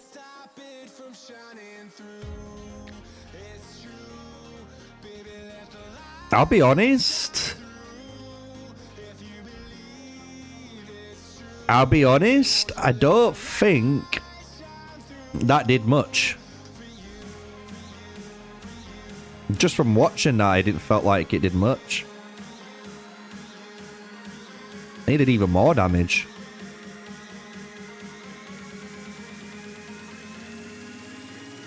Hmm. 5-star Napoleon, you think he'll stand head to head of him? I don't want to say no. Because you got to think, like, we're missing 2.5% strategy damage. 2.5% damage reduction taken. We're missing 3.5 strategy on each pit. So we're missing a lot of stats there. But the 5-star gives you 2 signature activation skills, like, increased by 5. Like, I don't think you do that much damage from this. Maybe I'm wrong.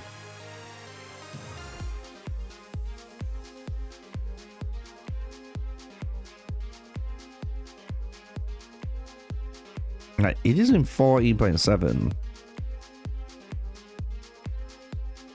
What was, how much damage was I doing on the ones that I beat him? Hold on.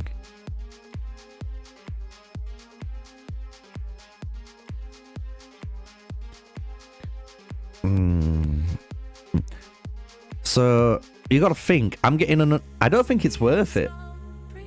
5%. So think about it. 10% of 32 is 3.2. So that means I'm getting an extra... I'm probably getting an extra like 4,000 damage on top. Maybe. Maybe I'm wrong though. Maybe it's more because it's on each instance.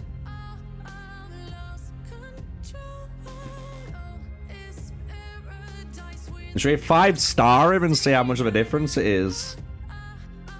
Should we see how much of a difference it is with 5-star now? Because I think this is like, I've got a 3-star Napoleon and stuff, but like I feel like that is the only go-to thing from now.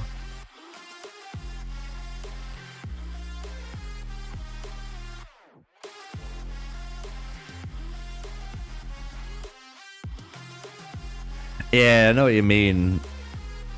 We'll see. We'll see. Let's see if a 5-star Napoleon can stand up toe-to-toe with our 5-star Mulan. He's even got the right things on too. Like, he's gonna just do damage.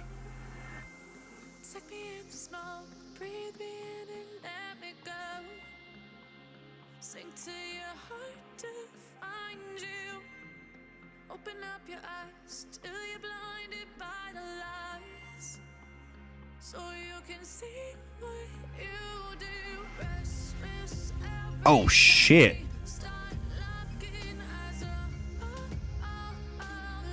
Oh, she's fighting back. She's fighting back. I'm telling you, man, she should win. She's a single target DPSer versus an AoEer. She should win. Oh, Napoleon. It's so darn fucking close. Oh my lord. I'm not even mad.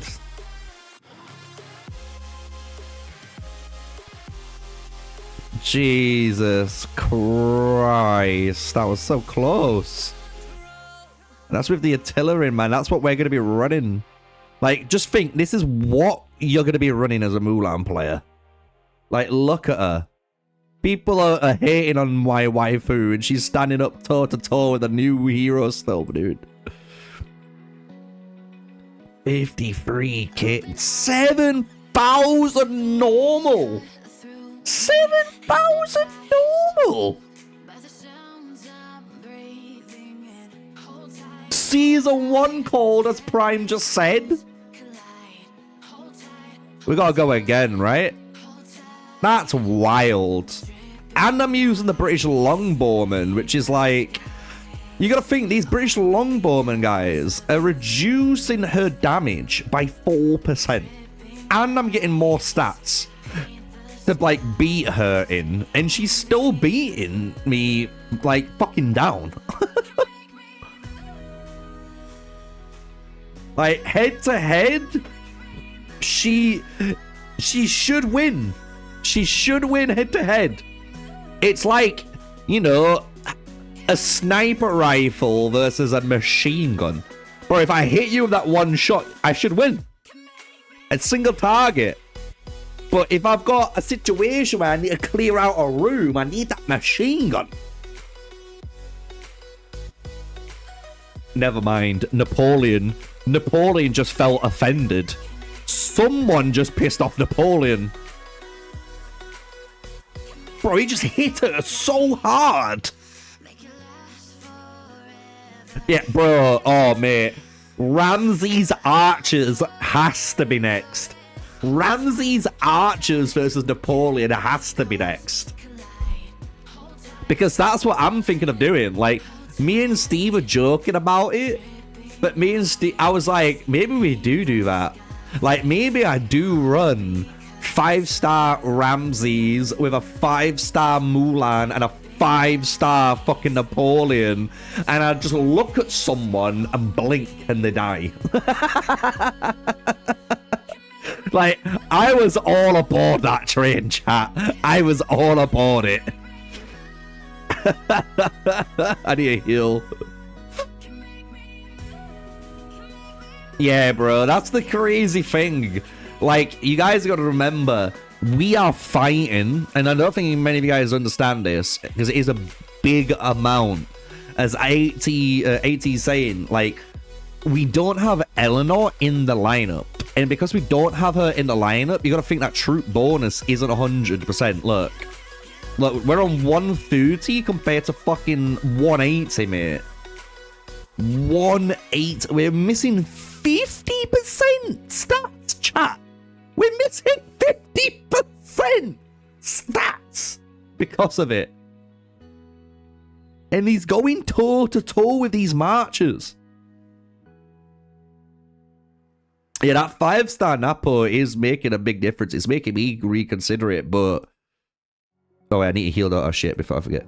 But, look, just think. For 3 stars, you saw how well 3-star Napoleon were doing, man. Like, am I tripping?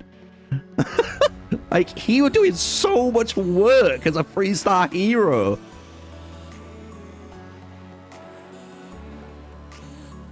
Yeah, the thing is, I am wanting to see what the Zhuge Liang's gonna do, but I'll do that after this one, because if you think about it, if we do it this way, we've kept everything consistent.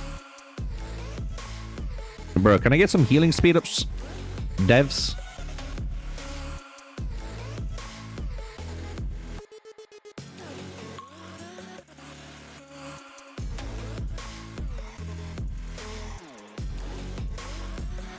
Let's see if he can go toe-to-toe with a Ramsay's. This March. This is what I'm running. This is why I'm doing a bit more emphasis on it, because I am running this myself right now. So getting as much done here is going to help me even more.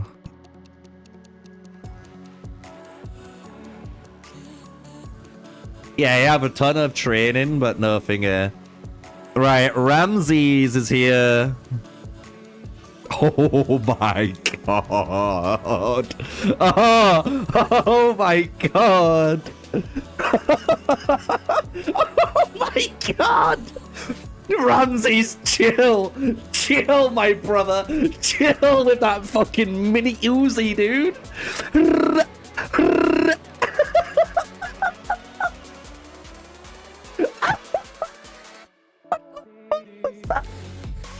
My guy just drove by casually in 16 seconds.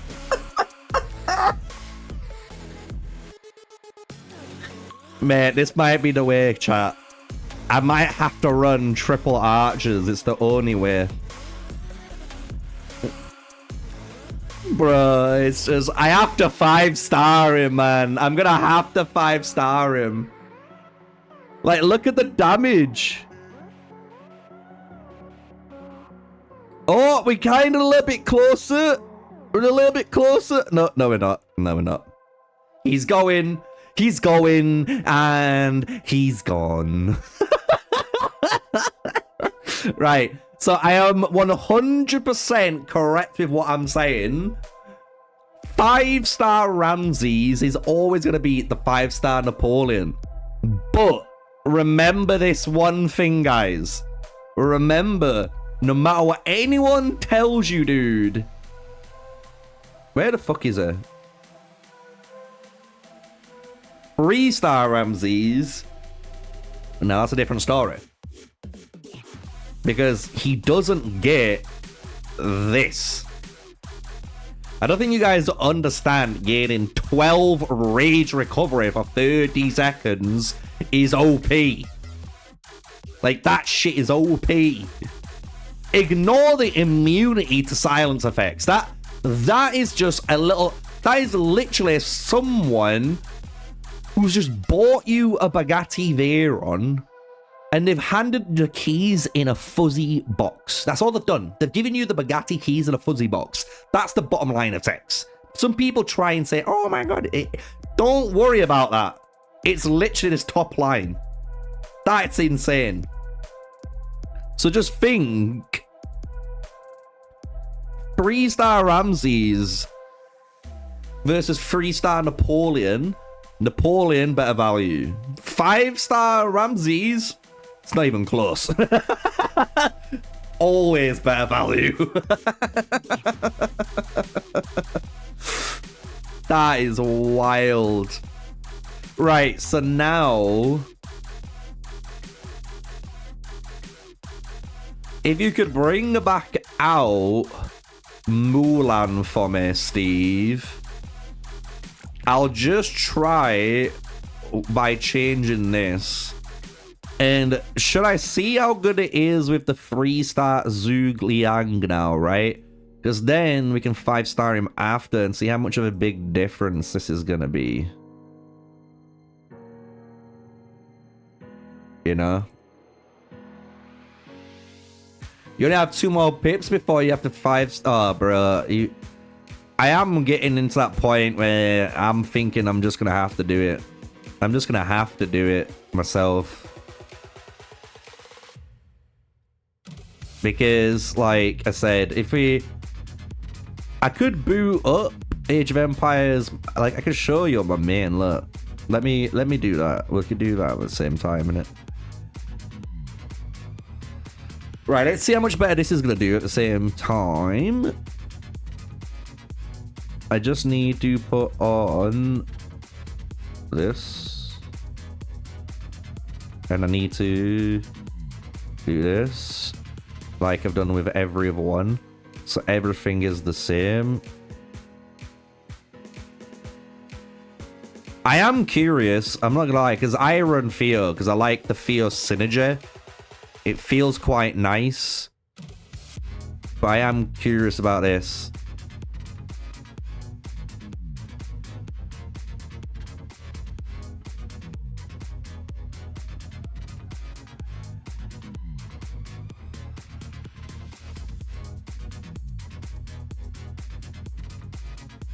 Oh my. ZL doing that much work? Show them what a fixed Mightiest Governor event looks like compared to a free-for-all? Well, everyone knows that from my account. Right?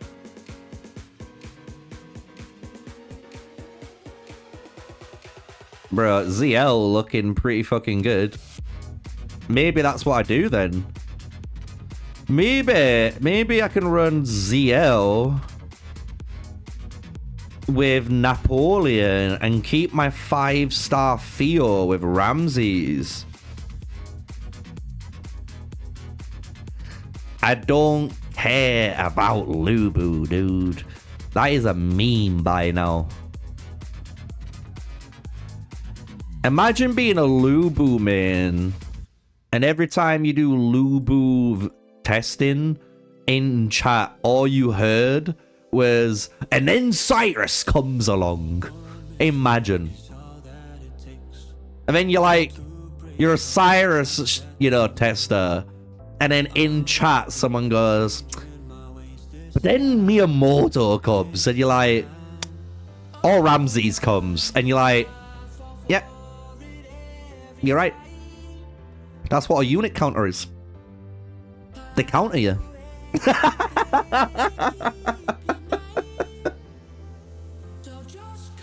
Yeah, I am really interested to see the new Lubu commander.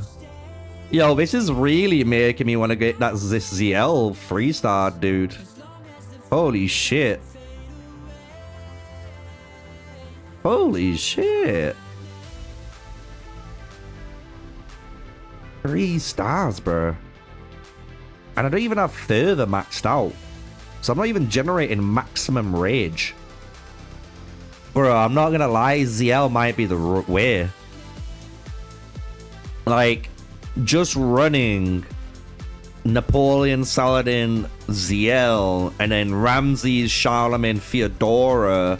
Because Theodora and Ramsay's does work way better together. Let's be real. Because, like, he's activating like that. Like, he's fucking going. Yeah, man. Like, that ZL's looking better than 5-star Theo. Even at 3. That's kind of disgusting. I don't even want to 5-star him now. He's gonna be like, the bonkers good. I don't know. Hit it with whatever, I guess. Should we let him use a Lubu and let Lubu eat a Napoleon? Or should we do that at the end?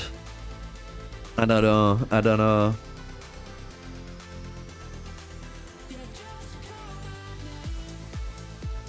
Ramsay's.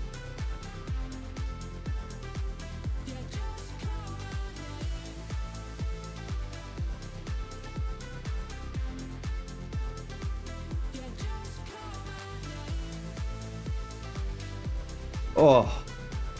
False alarm. False alarm. Fucking false alarm, chat. Everyone got up then. I don't even care. Everyone got up out of their chairs. They're like, what the fuck are we watching? The machine gun chat. My guy had some water in his gun. He pulled it out of the sand and there was some fucking dust in there. This is why, do you know why it was so close? It was so close because we were running the best ring of Napoleon, which is Everflame. I'm just saying. I'm just saying. If we can stop that machine gun at any point, it helps, man.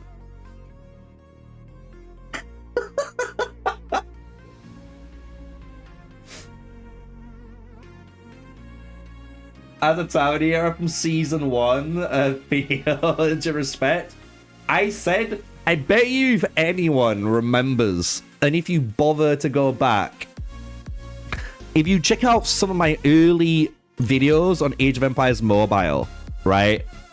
I literally say from then, watch Theodora be one of the best supports for Tactical Swordsman in the entire game for a long while. And she's done that. She's done that already. 1 year later, she's still cooking. You can stop the 5-star from machine gunning. Right. Today, I'm gonna end the live stream on this because I wanna just explain something to players that do not understand how Ramsays work, because this is a very massive misconception that keeps being said, and today I'm not having none of it. Ramsays does not become permanently immune to silence. You need to understand that. He does not. Where the fuck is he? So, listen here. It's only when you enter the divine protection state. So when you're in your divine protection state, you have silence immunity, right? That means in this state. So once you enter the divine protection state, right, for 9 seconds, it's over. It's done. That 9 seconds, once that 9 seconds is off, right, you've got time between that time and the next time without being in the divine state, and you can be silenced. That's why he's not immune to silence. He can prevent being silenced 100%. If you said you can prevent being silenced, and good, you're right. You can prevent it, but you're not immune. Immune means you never get silenced. Like, you're immune to it. Like, you don't take damage. So people need to realize that. Because he's not immune. That's why you can watch. You can watch. Wait, is it even in that report? I bet you it is. Look, I silenced him 3 times. So for someone who's immune to silence, it's funny that he got silenced 3 times. We can keep checking more. The hero that's immune to silences. He got silenced again 3 times. Like, you're not immune, guys. You have a time. You have a window, like most players, where you're just immune. Like, you prevent it from happening. You're not immune. Exactly. Like, I can silence, and it's happened. I can silence the Ramsays more, and if I silence the Ramsays more, he's not gonna work. Like, but if he's in that state, you're gonna go for it. But once he's out of that state, it's fair game. You can get silenced again. That's why when we did our 1v1 testing with Ramsays and versus Ramsays and so on, the best way to beat Ramsays with Everflame Wing is literally the best ring on this hero is that ring. Because you can do more damage, the burn is whatever, but the fact that you can disrupt the flow of the other Ramsays, that's what wins. It's nuts. I didn't get any silences off that fight that time. And he melted me, man. 22 seconds. It's crazy. Did I get that right? Mulan can land? Yeah, Mulan... Right, so silence only affects active skills, guys. So when you read this skill, silence cannot use active skills. That's all it says, right? A secondary strike skill like Mulan or Bellevue or Lubu or Belisarius, right? These guys have secondary strike skills. Secondary strike skills does not get affected by silence because this is not an active skill. It is a requirement. It's almost like a passive skill. If you launch a normal attack, you deal damage. This is why there's disarm. So if you disarm someone, you turn off secondary strike skills. And if you silence someone, you turn off active skills. That's why there's 2 different keywords and 2 different ways of turning them off. So yeah, if you're a Mulan player, you can land technically like critical hits still with like Attila in that lineup, even if you're silenced, because you don't get affected by silence. It's the same thing with like your pikemen. Pikemen don't get affected by silence again because they're passive-based skills and turn-based skills. They just don't care. Everflame can hit the proc trigger of the storm of the set. Yes, I don't know that though. I don't know that intricacy because I haven't used Ramsays enough to know all the little mini nuances what you're talking about there, Bruno. But you could be 100% right. Let me double check. Because I don't need to worry about this.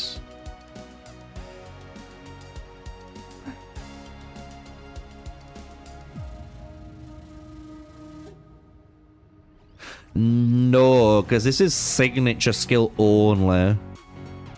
And I'm pretty certain rings do not class as signature skills.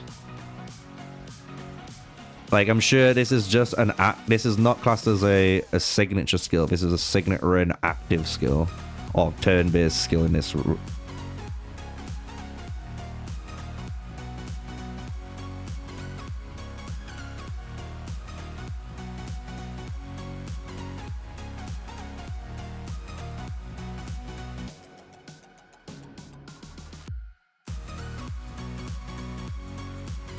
It can be silenced. Oh, you asking if the ring can be silenced? It should be, yeah. Because when you're silenced as a hero, So when you're silenced, the hero's active skills don't work. Let me just reread it one last time. So I'm not wrong. Yeah, silenced heroes cannot use active skills. Because they can't use active skills, that means active signature, active customizable skills, and it should mean active signet ring skills. All active skills on that hero cannot be used. They're gone. They're turned off. No more. Negative. So, but that's only actives. So yeah. You just gotta be really careful with the wording. And honestly, some of the wording is so trash. Like, you guys know, but hey. Should we 5-star the ZL and see how good this does? Imagine it beats Ramsay's. 5-star Zhuge Liang and Napo puts the old Ramsay's down. I don't think it will. Ramsay's is just insane. Absolutely insane of a hero.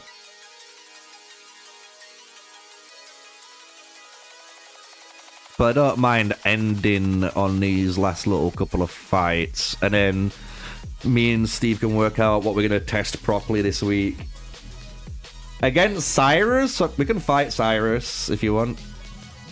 You'd be surprised how much damage you do against Cyrus.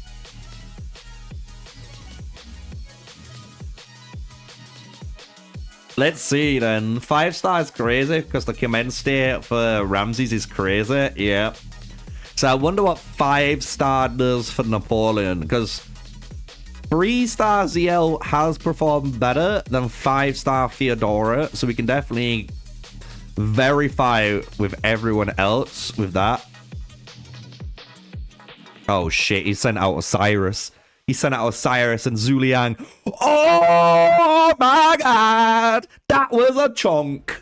Oh, it's coming back! Cyrus is fighting back! He's slapping with Vladimir, but Napoleon with the cannon. Boom! Nice.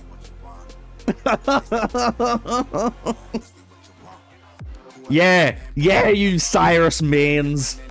You better be prepared for us archers. We're coming for you. We're hunting.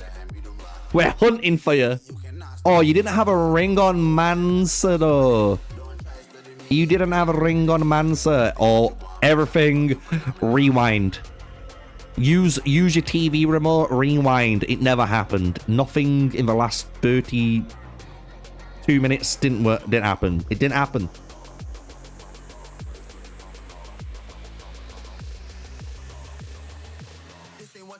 Watch him get destroyed now.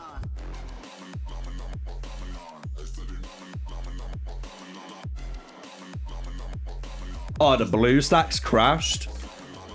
Well, uncrash your blue stacks. Come back. Destroy my Napoleon and we can call it there.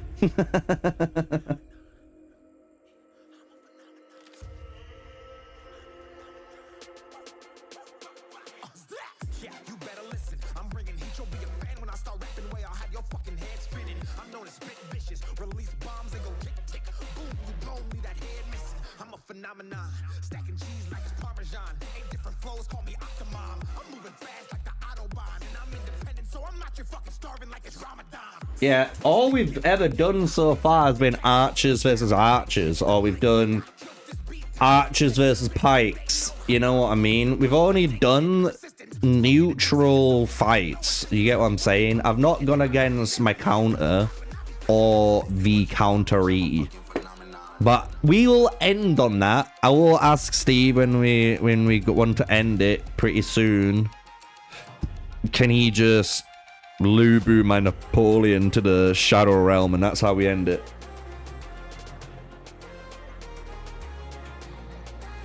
You think Ramsay's with swords is gonna be Napoleon?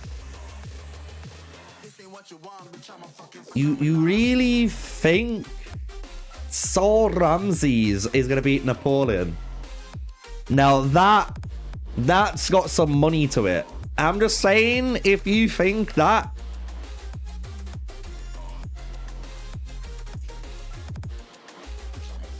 You've been smoking. Right. Look. If let me see. Let me just double check before I do this.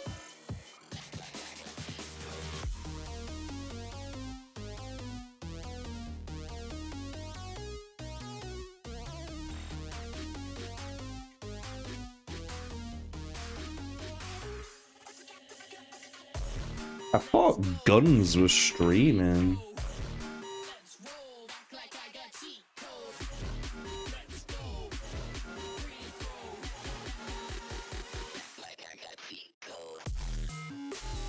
He is, but he needs to turn it on. Hold on.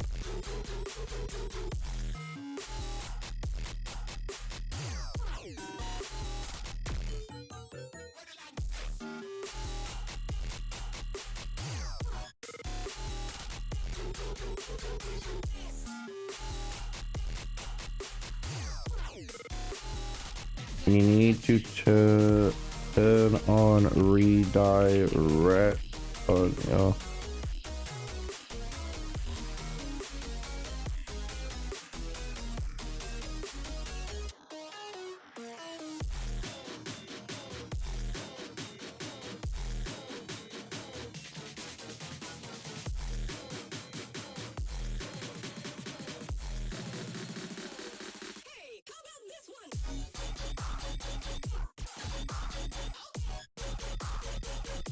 Oh, we destroyed him. Right, bring Ramses out, and then let's just say if Ramses wins, I'm just gonna end the stream. It's as simple as that. If Ramses wins as a Ramses swordsman, needs to be swordsman, I'm ending stream. So you guys, just be prepared. This could be the end right now. Let's go. Free throw. Let's roll. If he ends, we're ending stream. Let's go. Free throw. And everyone can say Sneakyy rage quitted the stream.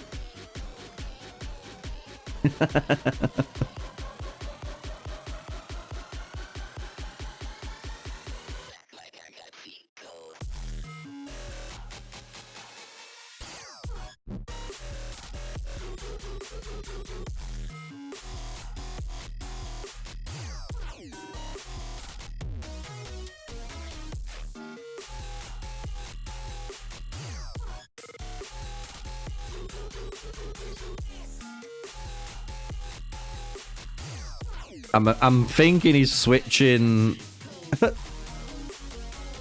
Your blue stacks keeps crashing. Well, that's not good. That's probably like me yesterday.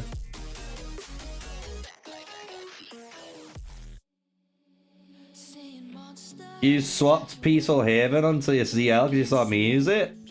Well, it's the best skill. Taking 20% less damage is fucking brutal. Especially when you're able to trigger the recovery. 100k and 50k is going to net the same results, guys. I already showed this earlier, and I'm not going to go down that road. Like, 500k troops, 100k, 250k.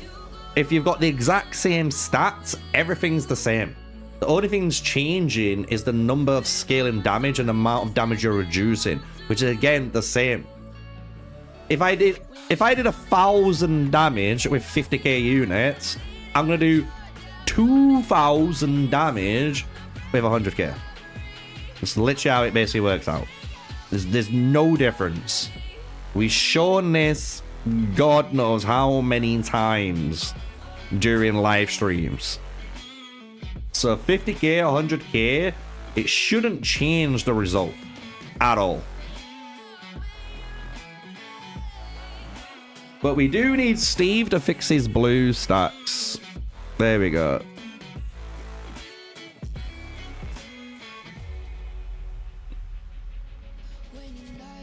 Just remember, if we lose this, we're ending stream.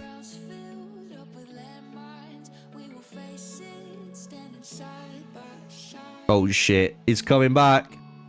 Ramsay's is coming back. Oh!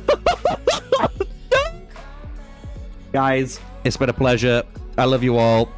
See you later. Goodbye.